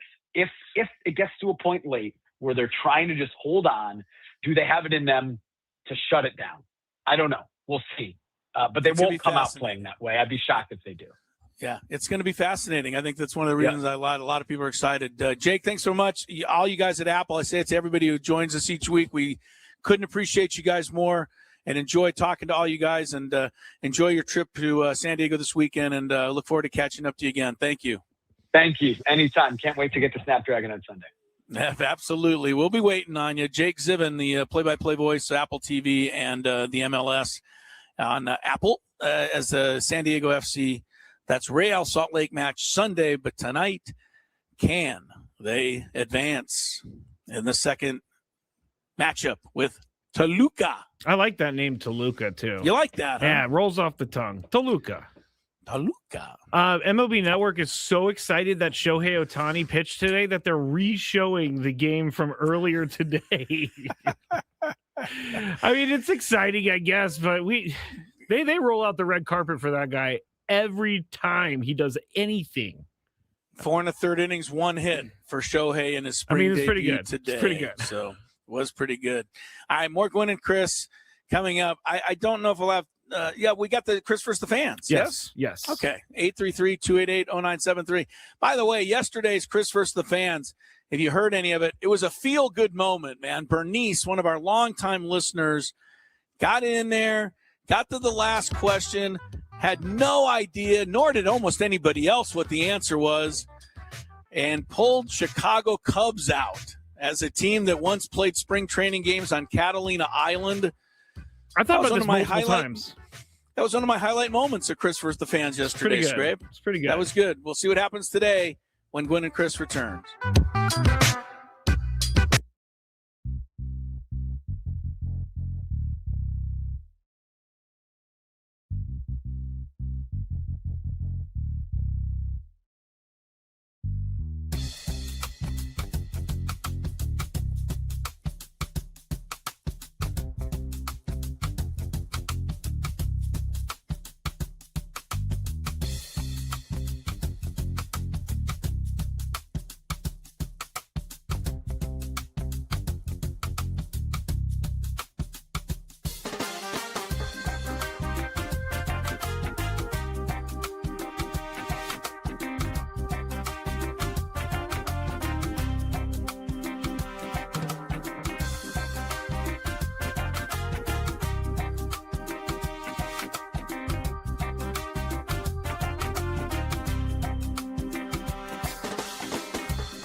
Heading into hour number 3, 4 o'clock hour it is. And Crisello in Peoria. I was going to say with the Padres. I'm not with the Padres. They're not here.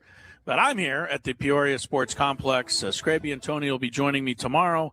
And we'll have 2 big days of Padre coverage right here on the program starting tomorrow afternoon. Skraby, I got a couple of quick notes before we get to the Chris vs. the Fan. And I just want to get your thoughts on this. Okay. For the first time in my lifetime, my wife kind of was demanded that we buy the insurance for the car, the rental car. You know, we need to get into this a little bit more, maybe at 420. Okay, you got something on this? No, because go ahead. I won't ever understand renting a car when you have a car to go somewhere. Like, you're worried about that part. Yes, but for this, so you want to know why do we rent a car when we actually already own a car? Yeah, when I buy a car, it's like, okay, I'm going to drive you. Yeah. Okay. Well, you're right. That's another discussion entirely. Okay. For the sake of this, I'll throw that away. No, you can keep it in there. I'll try to answer for her. Okay.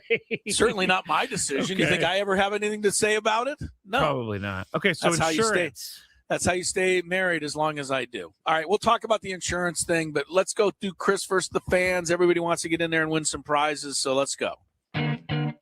If you had one shot, one opportunity to take down the human almanac himself, howdy do. Now is your time. Listen to me, this guy is dangerous. Now is your opportunity to win a prize. Well, I hope you know what you're in for. Chris versus the Fans starts now on 97.3 The Fan. All right. I got some prizes, and then I got some rules. You will win a 4-pack of tickets if you win today to the Good Guys 25th McGuire's Del Mar Nationals at Del Mar Fairgrounds, April 10th through the 12th.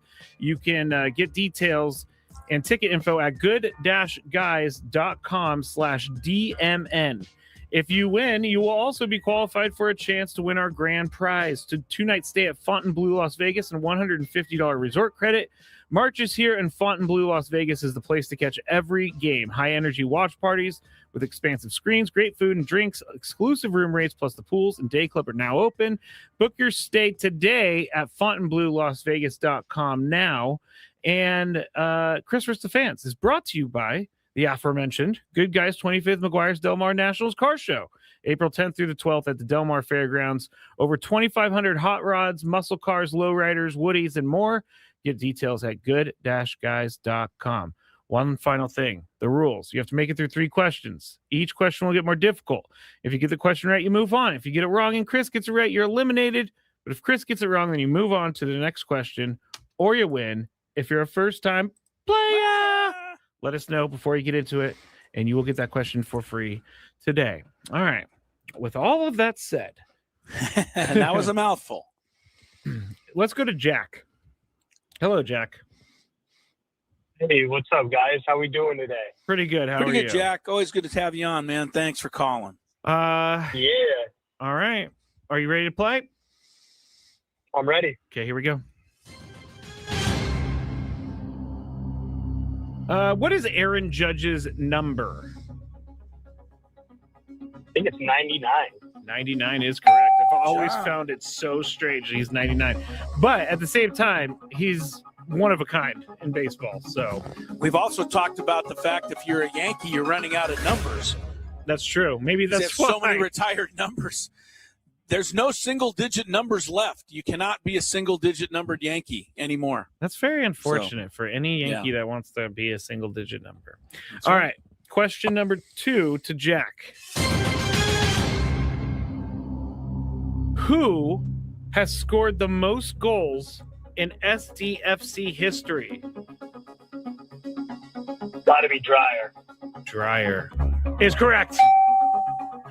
I couldn't decide if that was kind of fair too, because maybe you're not a fan, but I think almost everybody kind of is a fan of that team now. It's a good thing. I struggled with classifying this as a 1 or a 2-point question, so I ended up going with the 2-point question. It's a 1 if you follow the team. It's a 3 if you don't follow the team. It's true. Like you wouldn't know who he is. Jack, he knew who he was.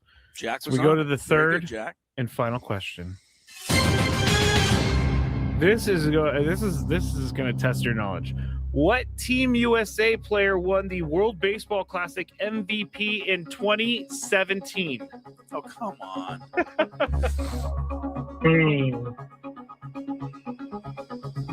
The only thing I can remember is Adam Jones robbing Machado, so I'll go with Adam Jones. That was an iconic World Baseball Classic moment.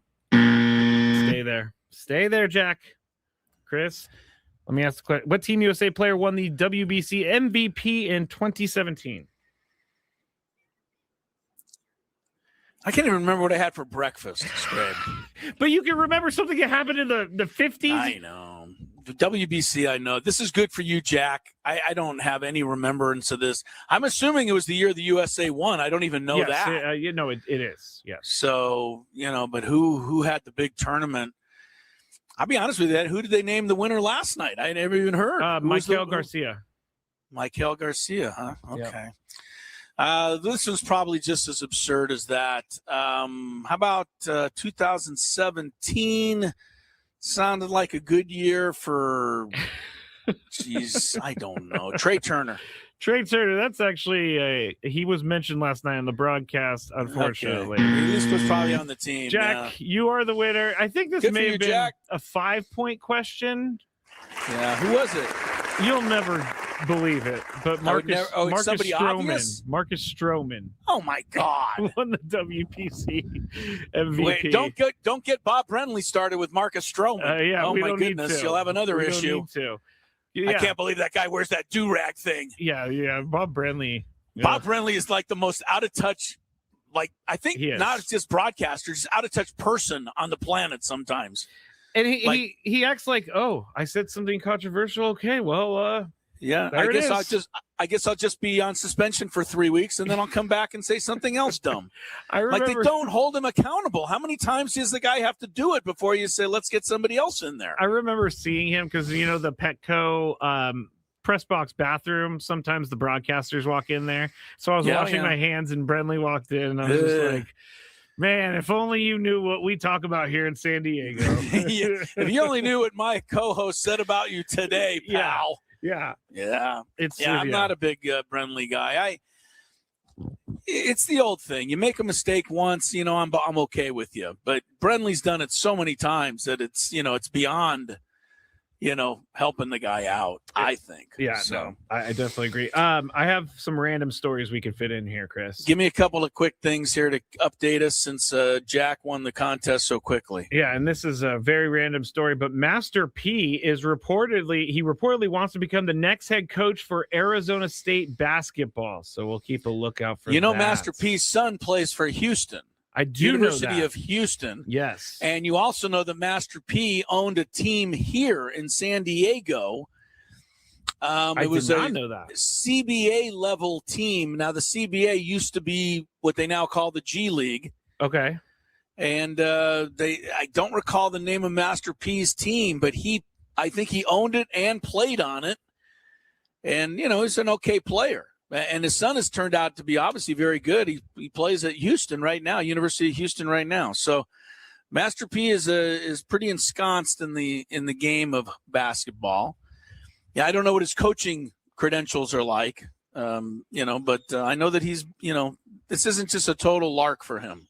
Okay, I was going to say, when I first read it, because I know that he has been involved with basketball and even flirted with the NBA and all that stuff, but first thing I thought was, well, that's great. I want to coach the 49ers. Yeah, I know. It did sound kind of self-serving. I just remember when he bought the team here, I'm like, well, guess if you have enough money and you want to play some pro basketball, you just buy a team. Buy a team. That's it. Just do it. Yeah. And then you can put yourself on the team.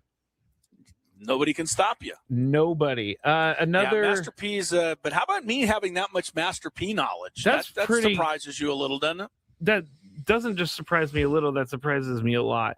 Real quick, the all World Baseball Classic team: Austin Wells, Luis Ariz, your guy, Bryce Terang, Maikel Garcia, Ezekiel Tovar, Roman Anthony, Fernando Tatis Jr., Dante Nori, Shohei Ohtani, Paul Skeens is the pitcher, Logan Webb, and Aaron Nola. So they didn't get a lot of Americans on there, and you know why? Because they lost. We didn't hit. Because they lost at the beginning of the show. We couldn't hit. Nobody could hit. Yeah, that was pretty brutal. Americans did not hit. I mean, they just named a whole roster of players. There wasn't a single American on there except for the pitchers, was there? No, Roman Anthony. Oh, so Roman Anthony, right? He did a few things. As a matter of fact, all the Red Sox. Oh, Bryce did well. Turang. Turang got in there. Okay, all right, 2 guys. But anyway, still was not a great showing. It was not. Obviously. And you know what? They've been in the final, I believe, the last 3 times, and they've lost the last 3 times, or at least the last 2 for sure. I thought your comment on Aaron Judge was funny. What's that? I mean, Aaron Judge stuck his neck out there by telling everybody this was more important than the World Series. Yeah. And then proceeded to look like somebody stole his lunch money when he was standing over there in the dugout in the 9th inning. It was like, what are you thinking about? Are you thinking about your flight back to Florida? Like, what is going on in that head? Because it's not baseball, is what it looks like. He just looked like a guy that, kind of stuck his neck out and then had it chopped off. I mean, Aaron Judge is one of the all-time players, right? I mean, he's top 10 player like in the history of baseball already. Yet, I'm assuming there's going to be people who only remember Aaron Judge for dropping a key fly ball in the World Series, and I think throw in that 3 strikeout performance last night too. I think I'll remember his 60-something home run season. I think I'll remember that stuff. I would remember that more if he wasn't the only one to do it. I mean, he's got the American League record. But Cal Raleigh just did it too. Cal Raleigh was 0 for the tournament. And he wasn't even in the lineup for the game yesterday. They benched him. I wonder if he should have shaken Randy Arozarena's hand. We never heard from Arozarena on that, by the way. And that's why I think it was a fake thing. Oh, you think it was a fake out? But man, it was a fake out. I mean, he really threw his own teammate under the bus because Cal Raleigh had to apologize for it, the whole time. Yeah, he did. He definitely did. All right, we'll take a quick timeout. When we come back, kudos to the WNBA, and hopefully Major League Baseball can learn something from the women. We'll explain after traffic on Gwynn and Chris. From the 855, get Ross.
Second day in a row, I believe we had a first player winner in Chris versus the fans. That's true. Which means I haven't answered a question all week. Although I don't even think Marcus Stroman's mom would have got today's question. Who was the 2017 World Baseball Classic MVP, Mrs. Stroman? I don't know. Was it my son? Was it Al Kaline? No, it was actually your son. So he won it because he flirted with a no-hitter in the final. He gave up a double in the 7th before he was taken out of the game, but he pitched a total of 15 and a third innings, ERA 2.35, and he won them the title. Okay. Good for Marcus Stroman. Actually, pretty good, I would say a pretty good country pitcher back, in his day. Never Hall of Fame worthy, but always very good. Yeah. Always very good. So, all right, let's get back to things here. I mentioned we got the Big Five coming up at the bottom of the hour, but I mentioned that the WNBA today did something that I just hope Major League Baseball will take a look at. I don't think they'll ever be able to pull it off. But I don't know if you saw this, Skraby, the WNBA and the Players Association and everybody apparently has come to the framework of a deal. I did see this. And so the WNBA season is going to go forward as, planned, as expected. And, the players are getting, at least from what I can read, quite a bump in salary. I think the salary cap has gone way up. It's to $7 million now. Yeah, but it was I think it was 1.5, which is before. It's a big raise. So that's a pretty big jump. Whether or not the players got everything they were looking for, I doubt it. That's how these things normally work. You have to give a little to get a little. That's how the negotiations go. But apparently, what they did is the head, the leaders on both sides locked themselves in a room somewhere for, I believe they wrote 100 hours. So like the last 5 days, they've just been locked in there and they figured it out. And here's the thing that I'm, throwing out at Major League Baseball. I understand it's all different. Every situation, okay, all your excuses. The bottom line is they got it done like a month before the season's going to start. Like it's, the season's not starting tomorrow, and they just at the last second got this done. They're still like a month before the WNBA season starts, yet they locked themselves in the room ahead of time. And that's my, pitch to Major League Baseball, because Scrabe, and I know, and everybody else who's listening to this show knows that these dummies in baseball are going to wait until 2 hours before the, deadline in whatever it is, December, when the bargaining agreement runs out. And then they're going to go, we better lock ourselves in a room. You could do that now. No, and I understand. That means that means that they're doing the right thing. Right. But you know what I'm saying? Everybody's got to, okay, I understand there's got to be the posturing. There's got to be the weight, this. You got to tell them that. But the WNBA said, forget it. We just want to get this solved and settled. And good for them. And, I think you and I probably, and a lot of people would say the WNBA probably wasn't in a situation where they could take a work stoppage. No. No. I think that they would have kind of disappeared from the scene, and I don't think it would have, made the kind of mark that they wanted. But I'm here to tell you, Major League Baseball disappears from the scene. Not that many people are going to miss that either. I mean, I know these guys are full of themselves and they think that the world revolves around baseball. You and I know differently, Skraby. It revolves around football. And if these baseball guys want to step out, especially in December, right? They want to call officially a lockout or a strike in December.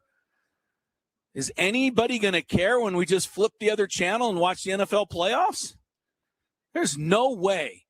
And, baseball can't take a work stoppage, and I don't think they realize that. I give the WNBA credit because they realized it, and they said, look, let's not wait till the last second. And everybody says, well, that's how negotiations work. Well, who says? There's no law. There's no reason you can't start talking now and get the framework of something done 3 months before you have to. I get all of this. I mean, I'm a procrastinator by nature, so doing things an hour before is for me, but it's not for a CBA negotiation.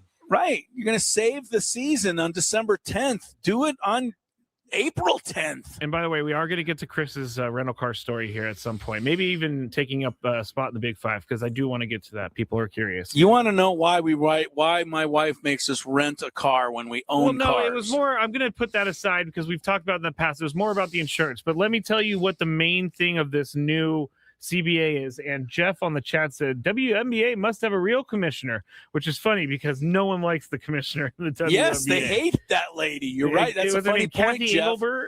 That's a funny point, Jeff, because, nobody seems to like her too much. But you know what? They give her credit, man. They got it done. Here's the salary cap, as we said, $7 million up from $1.5 million. The average salary will be around $600,000, which is a definite increase, with minimum salaries surpassing $300,000.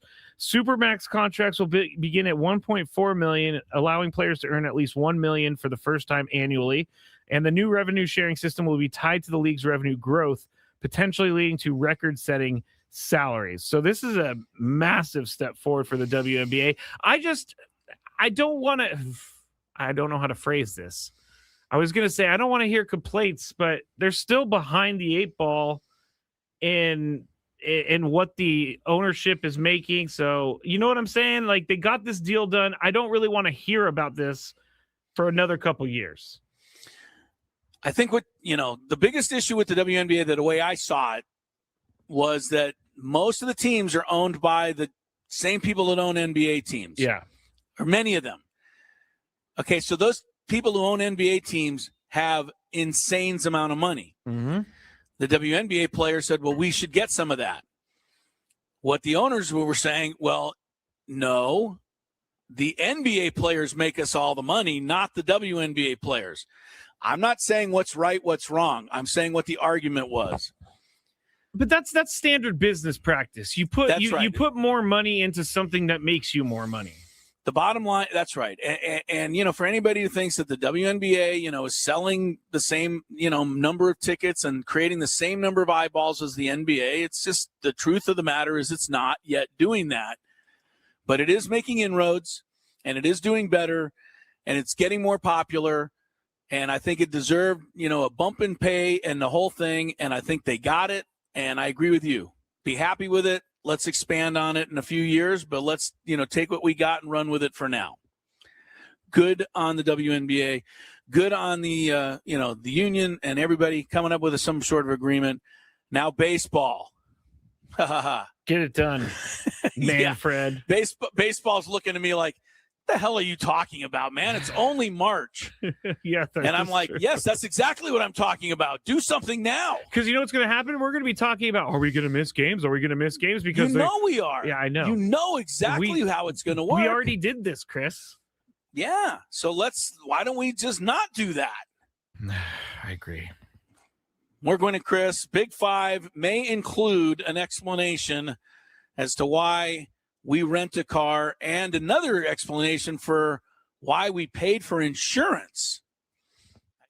Ben and Woods on the Fan.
All right, welcome back to Gwynn and Chris. I want to give a little shout out. We're here in Peoria. I'm in Peoria. Skraby will be joining me tomorrow.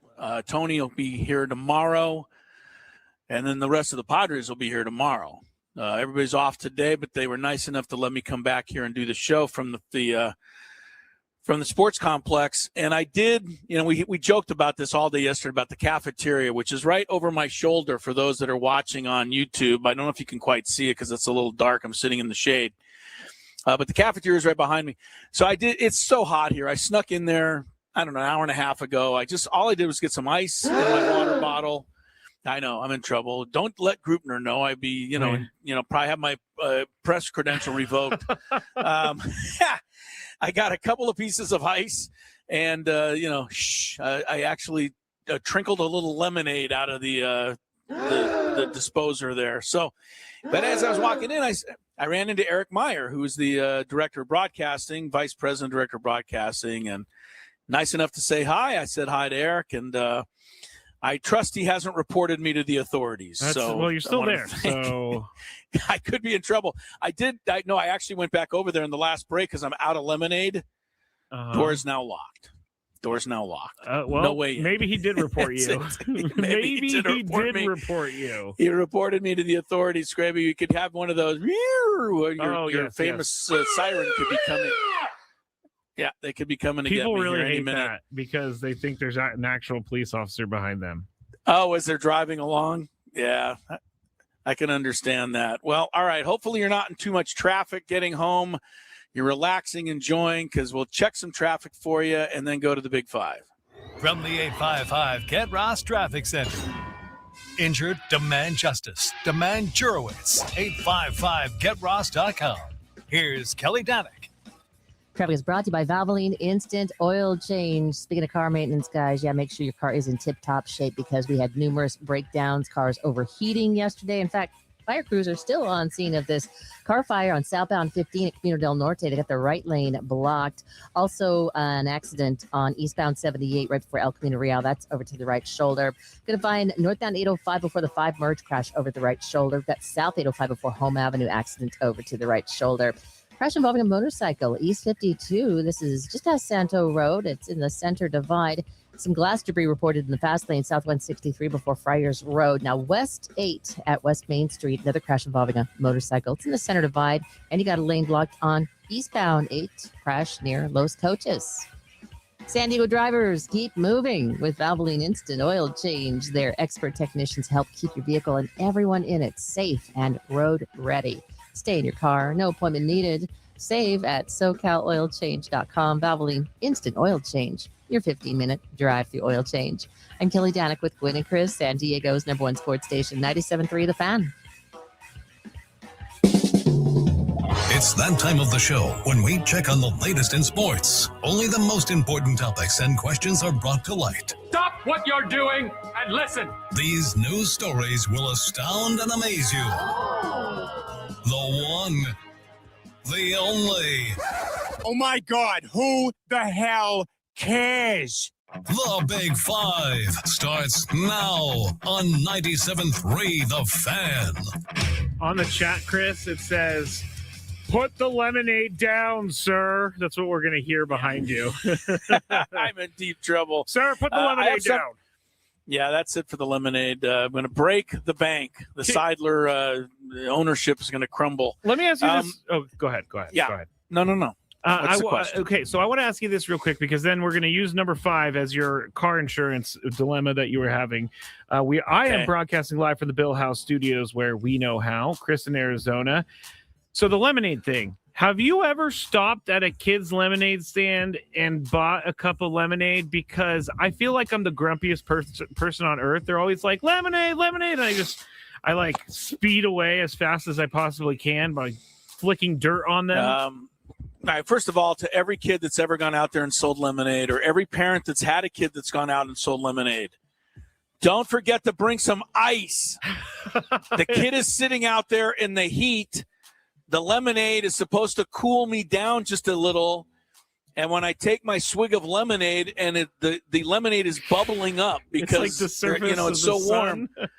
Right. It's not very tasty. So that's for all you parents who have kids who go sell lemonade. Secondly, of course I bought lemonade from the kids. And I normally just give them $10 or $20 and go on my way. You are the guy that they want to see coming down the block. Yeah. They're I think look it's at great money bags over here. Absolutely not. I just, I think it's something, it's going to maybe make their day. Maybe I think that's kind of a worthwhile exchange, frankly. No, it is. I definitely agree. I probably shouldn't be such a grumpy old man when I pass a lemonade stand, but yeah, but I don't always have, $10 or $20. You think I'm that much money. Most of the time I have nothing in my pocket and I have to drive off just like you. You show up, you put like $2 in there and, Yeah, and they're like, oh man, this guy cheaped out on us today. He gives us the $20. All right. I got nothing. I have one. I'm sorry. Before we get to the story on the insurance, I'm mad, even madder now at SMU. Oh, basketball, being part of the reason why the Aztecs are not in the NCAA tournament. A big part of why SMU made the tournament is because they have a star player named BJ Edwards. Mm-hmm. He's been hurt. Mm-hmm. He missed the last 6 games. They lost 5 of those games. SMU swore up and down that he'd be back for the tournament. That was one of the reasons I believe that they were chosen. It was like, hey, when they get him back, they deserve to be a tournament team. Well, he's not playing tonight against Miami of Ohio, so he's not back for the tournament. So guess what? The NCAA fell for a fugazi on that, and RJ Edwards, BJ, not playing. I think it was part of the reason they got chosen. So I'm more angry than normal. Yeah, I'm not feeling that either. You're trying to tell me that the Aztecs would have just said, well, Miles Bird missed the last game, but we're much better when he's in there. Yeah, that's weird. The NCAA go, oh, well, then we'll choose you because he'll be back. And then he's not. All right, your insurance situation. Well, we went to rent the car today for our trip to Peoria. And just to answer your question, why do we rent a car when we own cars? Wear and tear. My wife does not like to use the wear and tear on the car. So we save, I don't know how many miles it is, but about 800 miles. Yes, it's a decent amount of miles. That's her point. It's not one, the old pick your spots. That's not worth fighting over. Okay. So I'm like, okay, we'll rent a car. All right. But the one thing we did today for the first time ever is we purchased the insurance.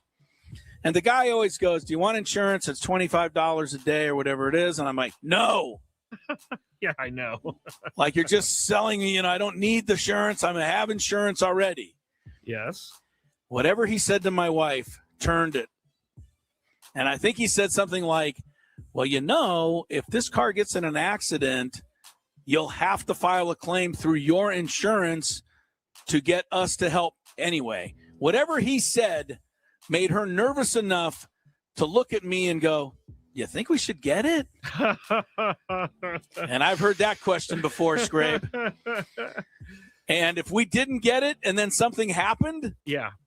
You don't even want to know what doghouse I'd be in. So we got the insurance. But here's the good thing for getting the insurance. I feel like I can now plow into anybody I want to. And I hope you wouldn't plow into people, but you can plow into buildings if you want. Well, how about plowing into somebody who's backing into a parking space? Yeah, you do have the insurance, so it would I be have covered. Insurance now. What the hell? We paid for it. Might as well use it. A Bam Margera thing back. They did a video. It was either CKY or CKY2K where they rented a car, got the insurance, just completely trashed it. Yeah, and took and it then back. brought it back. Yes. When here's your $25. And the guy sir. just like the guy who owned the rental car store was just hands on his face. Yeah. Well, we have it now. So if you are going to be in Peoria the next 2 days, if I were you, I would not back into a parking space. Because Chris is just going to ram you. I'm bashing into you, and I'm going to be laughing all the way. And Trevor's saying, well, Lori drives it now, so that's okay. That's true. She drove you. She drove today, yes, but that's true. Good point, Trevor. Trevor's paying attention today, Trevor I must say. always pays attention. Yeah, he's on top of it. Number 4. All right. So you may remember something called the Fail Mary from 2012 when I vaguely remember the Fail Mary. It was a Monday Night Football game between the Packers and the Seahawks. And there was a controversial play at the end of the game where no one really knew if it was an interception or a touchdown. The refs looked at each other. Each did the opposite signal. And yes, this was the replacement referees. Exactly. Oh, and so the NFL is preparing to hire replacement officials for the upcoming season if a new CBA with the NFL Referees Association isn't reached before the current one expires this May. This plan mirrors the 2012 lockout. They're seeking a list of about 150 small college officials by the end of the week for onboarding in April and clinic training in May, with summer training and camp visits to fall if a CBA is not finalized. My question for this is, the NFL cannot let this happen, right? Right. I got to be honest with you. If I'm the officials, I'm holding out for $1 million raises because the NFL has to know that if they don't work something out and they try to go to replacement officials again, do you know that almost every telecast is going to start with a replay of that Fail Mary game? Yeah. That's all we're going to think about is these replacement officials. The league already has a credibility problem with the officiating, does it not? Last year, everybody was commenting on everything. Right. People think games are fixed. People think the Chiefs get the calls. People think this team gets the calls. Don't get me started on the Seahawks and that 2-point conversion. And the 2-point conversion play against the Rams, which may have actually made the difference in who won the Super Bowl. Yeah. I mean, you can actually make a fair complaint about that. Yeah. So officials already are in question. The NFL cannot give us a product where we have every right to believe the officials are incompetent. That's true. And that has nothing to do with let me tell you something. I'm judging from my own experience as a adjudicator of basketball games, Skraby. Okay. You learn a certain level, you get used to a certain level of play and the speed of the game and some of the leaping and jumping. I don't care how good you think you are. If they put me in an NBA game tomorrow, I was going to say there would be a bit of an adjustment period. I've never reffed that before. And you're in a massive stadium. You got everybody looking at you. Even if you're good at it, you've got to have some time to get used to it. So you're going to tell me now that you're going to take every little minor college official who works at Valparaiso and put them in the Lucas Oil Dome. Yeah. And say, hey, good luck today. Week 1, NFL kickoff. It's going to be a nightmare. Referee, take it over. It's going to be a nightmare. You can't do this. NFL, and please, NFL, don't tell me you don't have enough money. They have plenty of money. Plenty of money. So even if the officials are being a little bit outlandish, just say, look, we'll give you this, we won't give you that. But we think we hate the officials now. Wait till you see how much we hate them when these guys leave. Yeah, I mean, I don't see any way that the NFL goes into this season with replacement officials. And Dom said on the chat, it seems like the officials kind of have an upper hand after what happened last time. You can't be a serious league and have replacement officials. And you're right, Chris. Why are they taking small-time college referees? I know that these other referees, like in the SEC and stuff, they probably can't do it, but they can. They work on Saturdays. So they want to take somebody who's refereeing a high school basketball game and put them on an NBA game. That's the craziest thing to me. Right. I believe I'm really good as an official, but there is no way I could walk onto the court and do an NBA game. Can you imagine trying to call holding on Trent Williams and then him coming up to you and you have no idea if he actually held or not because you're so frazzled by everything? It's ridiculous. I know one thing I would do if I was doing an NBA game. SGA would foul out the first 6 times he tries to take a shot. They'd be like, that's a push off. That's a push off. That's a push off, and that's a push off. They'd be like, the replacement ref is really taking his job serious today. He is single-handedly taking SGA out of the game. What's his name? Chris Elo. Chris Elo. Yeah. He must be related to Craig Elo, the old Cleveland Cavalier player. Number 3.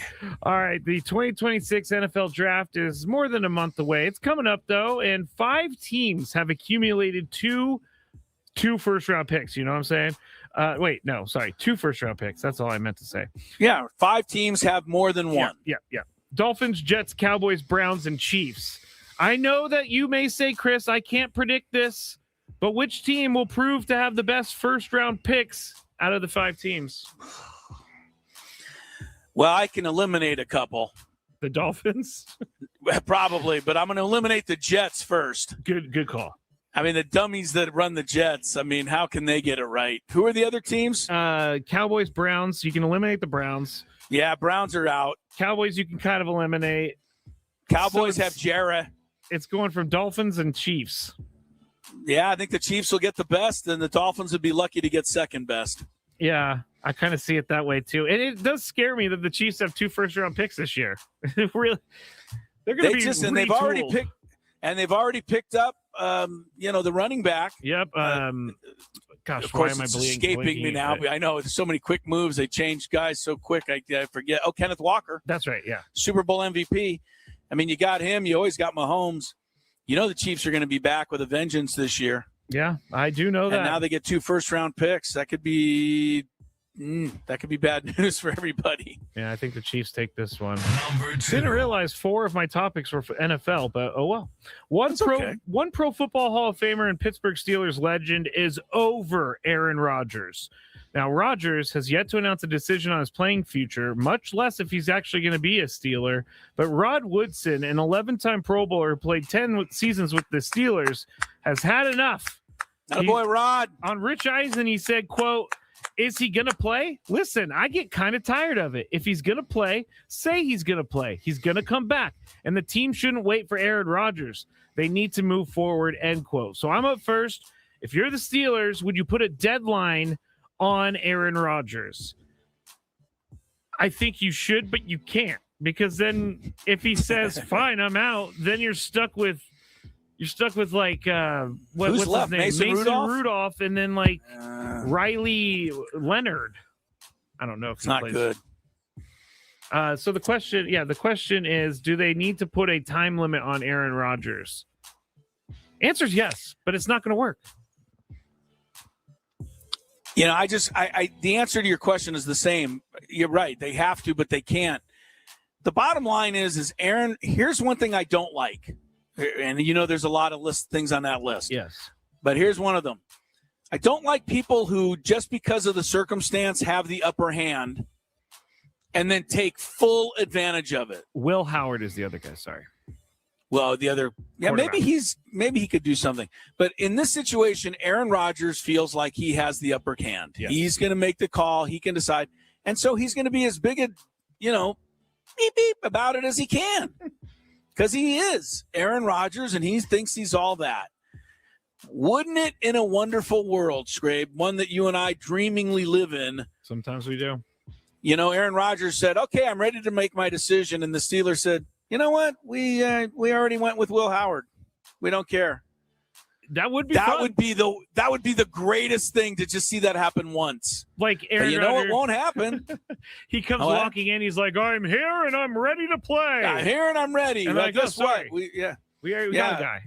Yeah, well, that was Mike Tomlin. He's not here anymore. It's the Mike McCarthy era, and I've had enough of you, Aaron. I'm going with Will Howard, and I already decided. All right. Yeah, I think. But Aaron Rodgers, the bottom line, as you said, Aaron Rodgers knows he can hold them hostage, and he will. He dictates the terms. Number 1. The Colts added an interesting player to their roster yesterday. The Colts announced they've signed an undrafted free agent, Carson Tout, former college basketball player, who has never played football in his entire life, never even put on a helmet. The team is hoping he's going to follow a similar path to veteran tight end Mo Alley Cox, who played at VCU before signing with Colts in 2017. Blah, blah, blah, blah. They're trying to turn him into a tight end. Chris, are the Colts geniuses? It's the last time they won more than 5 games. I think when Peyton Manning was there, he was a genius. The rest of them, I'm not so sure. I don't know that this is impossible to do. I mean, let's not be totally full of ourselves. Football isn't that difficult, especially to play tight end. You line up and, run over here and catch. There's so many things that you don't know. You don't know how to block. You don't know terminology. You don't know where your body's supposed to be positioned. It's difficult, but I remember the famous kicker for the old Dolphins, Garo Yepremian, who was one of the first international kickers, coming in and saying, yes, I kick the touchdown. So, hey, he turned out to be okay back in the day. These guys can learn eventually. Shout out to Gary Yepremian. Garo, sorry. Not Gary. All right. When we get back, happy hour, 97.3 The Fan.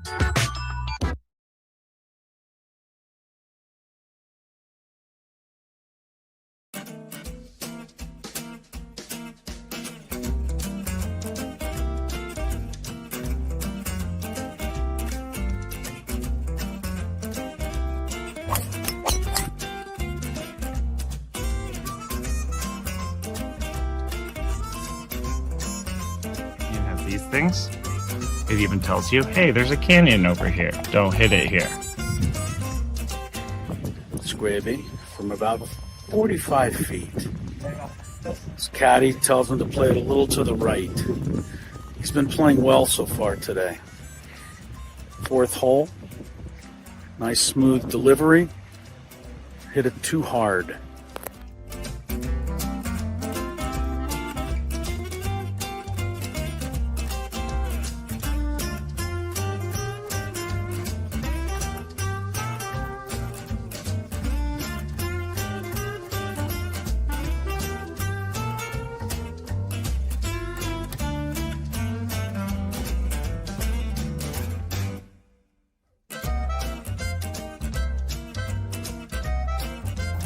Sasquatch.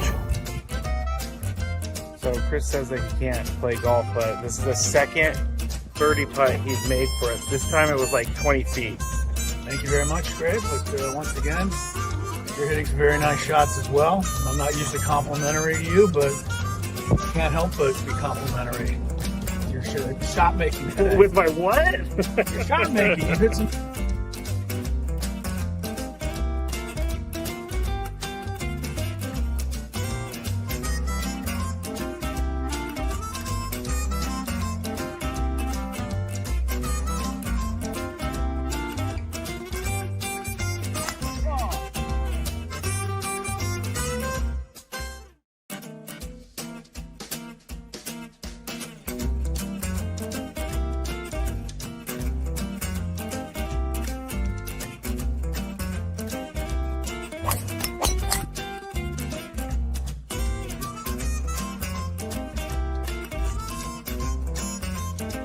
These things. It even tells you, hey, there's a canyon over here. Don't hit it here. Skraby from about 45 feet. His caddy tells him to play it a little to the right. He's been playing well so far today. Fourth hole. Nice smooth delivery. Hit it too hard.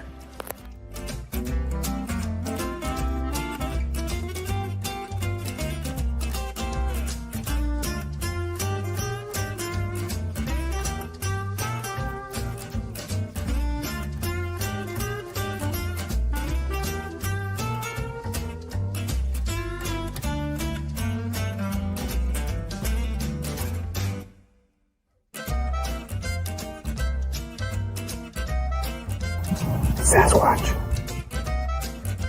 So Chris says that he can't play golf, but this is the second birdie putt he's made for us. This time it was like 20 feet. Thank you very much, Greg. But once again, you're hitting some very nice shots as well. I'm not usually complimentary to you, but can't help but be complimentary. Your shot making today. With my what? Your shot making. You hit some.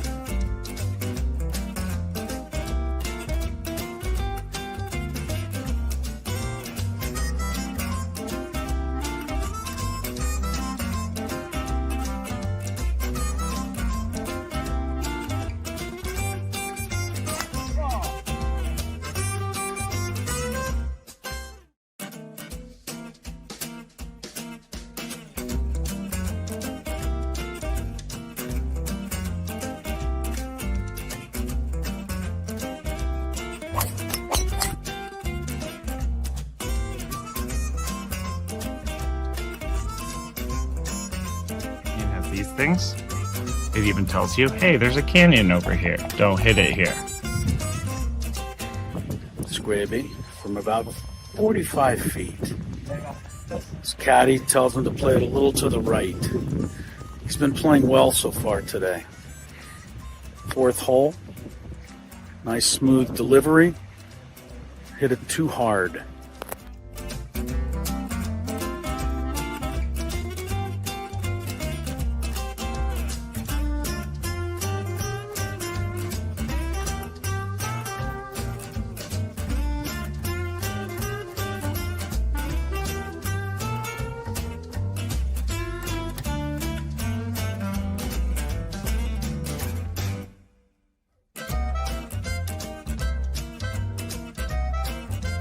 Sasquatch.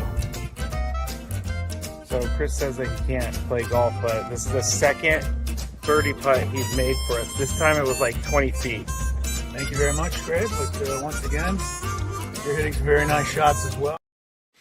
Happy hour time here on Gwynn and Chris. Chrisello. Tony Gwynn Jr. idle today. Matt Skraby's in San Diego. All of us, all three of us, will be here in Peoria tomorrow at the Sports Complex. Broadcasting live. Padres will return from their day off. We will have a bunch of interviews on the program tomorrow. Don't be late. Get there right on time, 2 o'clock tomorrow for all of the fun and excitement. One quick note, Prairie View A&M ahead of Lehigh 37-33. Early second half. That is one of the play-in games tonight. In the NCAA March Madness later on, Miami of Ohio takes on SMU. And that'll be coming up a little later tonight. Skraby and I have exhausted a lot of the topics today with all due respect to our ability as sports talk show host. Not a lot has really happened today, especially with the Padres off. Not any really news to report.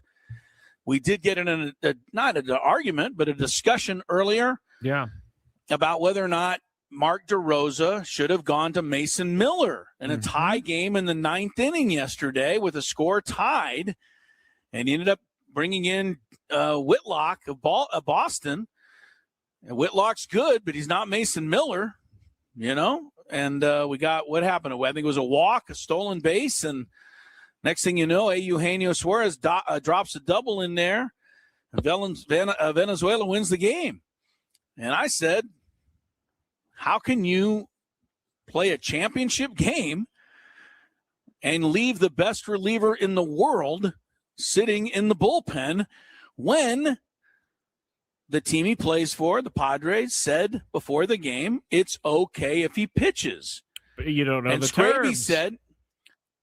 Skraby said because the terms were that he could only pitch in a save situation. And I combat that by saying, once it's 2-2 in the 9th inning and you're the home team, which the United States was, there's not going to be a save situation.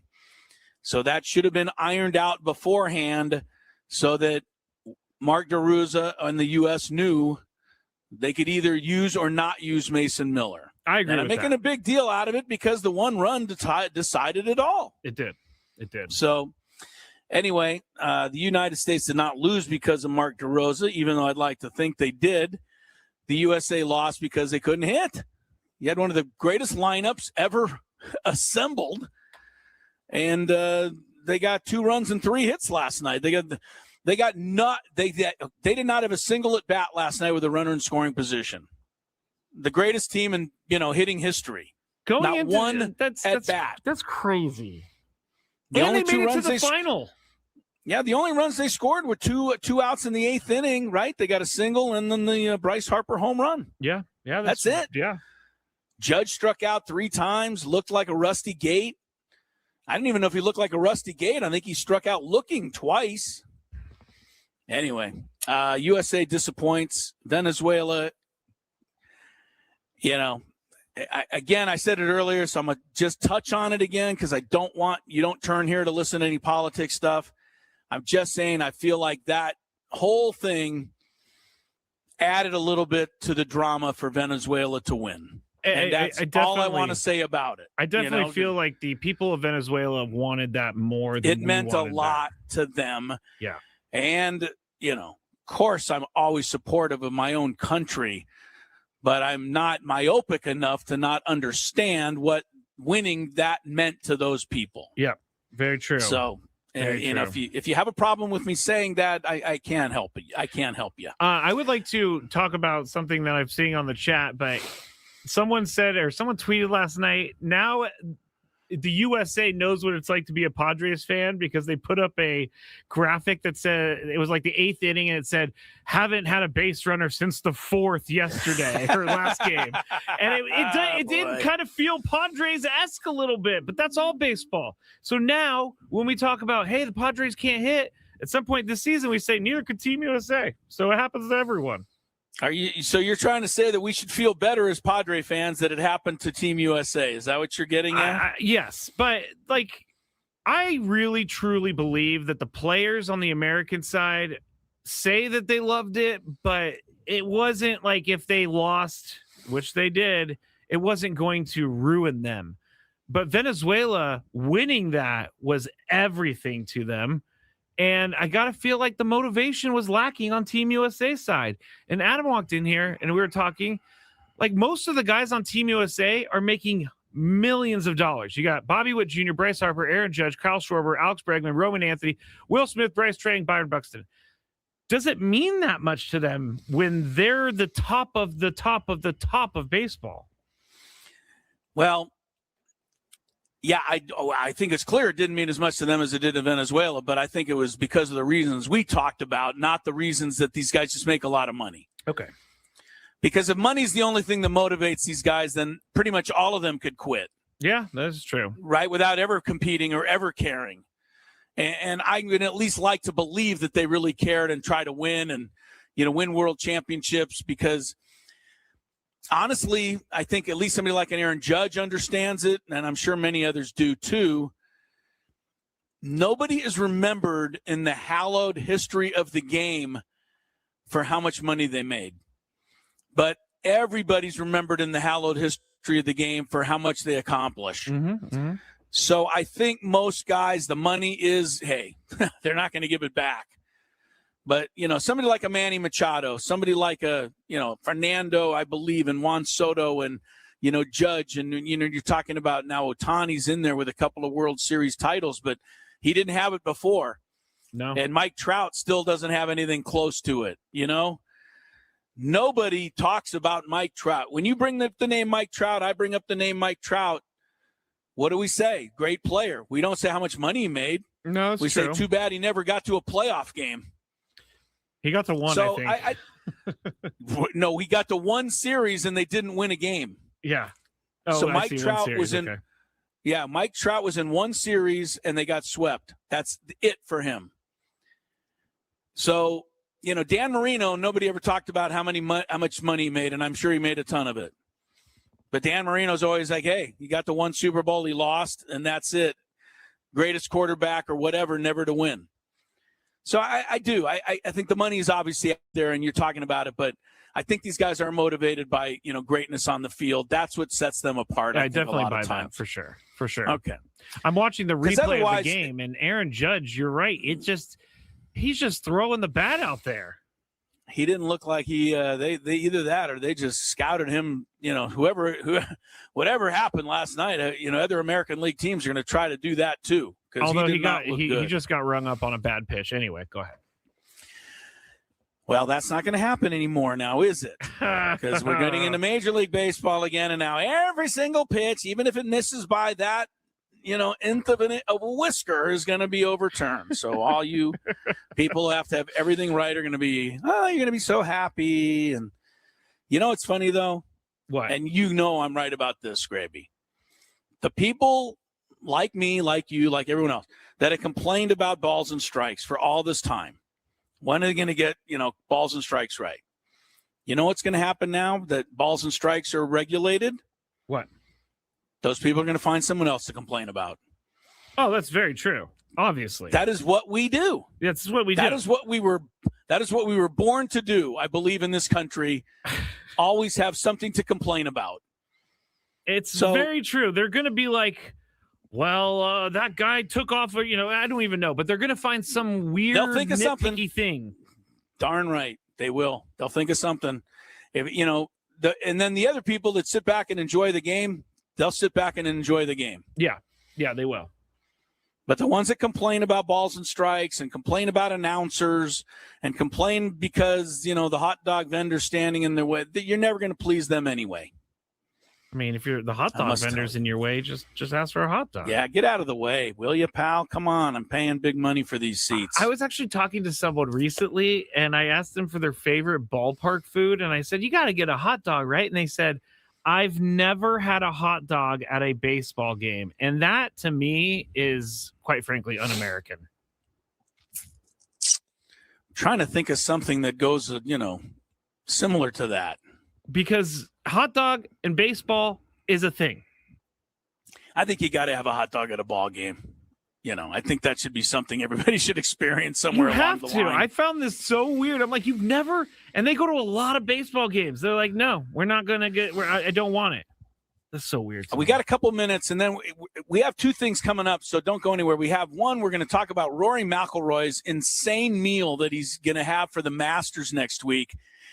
You are not going to believe it, but even Rory McIlroy is like, I'm kind of on his side for once and maybe only once. Which is insane. In this. And then the other one we're going to have is our SDFC thing, previewing the game tonight, coming up later at 8 o'clock against Toluca. We're going to have our Jake Zivin from the Apple TV Plus to talk about that. But I got a minute before that. How many young people, Skraby, where and what are the percentages? What do you think? How many people growing up in this generation, second or a little older generation, have and never will drive a stick shift car? Oh, a lot. I definitely know I prefer stick shift. I can't say I prefer it because sometimes I feel like just relaxing, but driving a stick shift is a lot of fun, and I think there's a whole mess of people that'll never know what we're talking there's no about. need for it. Stick shifts are like non-existent in America. I don't even think anyone makes them, do they? Make them somewhere. I know in Europe they still do the stick shift thing, but if you're out there and you're a kid who's learning how to drive, ask your parents to teach you stick, because that will really impress everyone. Yeah, but they have to have a stick shift to be able to teach you a stick shift. Yeah, you're probably There's just right. not many of them left. I learned on this. I learned on a Jeep Wrangler, and it was tough. I got so freaked out in the middle of the intersection, I got out of the car and just left. Okay, if you got out of the car, what do you think Lori did when I stalled the car for the 8th time? Did she get out of the car? We didn't know, but I wish I had been able to get out of the car. That is, yes. Suffice to say, she lost her patience with me. I always felt like a stick shift was a little bit of a rite of passage. You finally learned how to drive a stick, and off you could go. I agree. Real quick, it's one of the things I guess we'll have to miss. Yes, real quick. Happy Hour is brought to you by GL Pools, the company trusted by thousands of San Diegans to keep their pools sparkling, swim ready, and expertly maintained. Call GL Pools now and say radio for a free month of service. I'm broadcasting live for the Bill House Studios, where we know how. Chris is in Arizona. Tomorrow, I will be in Arizona with Chris from spring training. And Tony will be here. And Tony, yes, he will. And you'll all be here. And Sammy Lev's probably going to be walking around there at some point. But you know what? We'll all wish we were going to Rory McIlroy's Masters dinner next Tuesday night. We'll explain after traffic. From the 855, get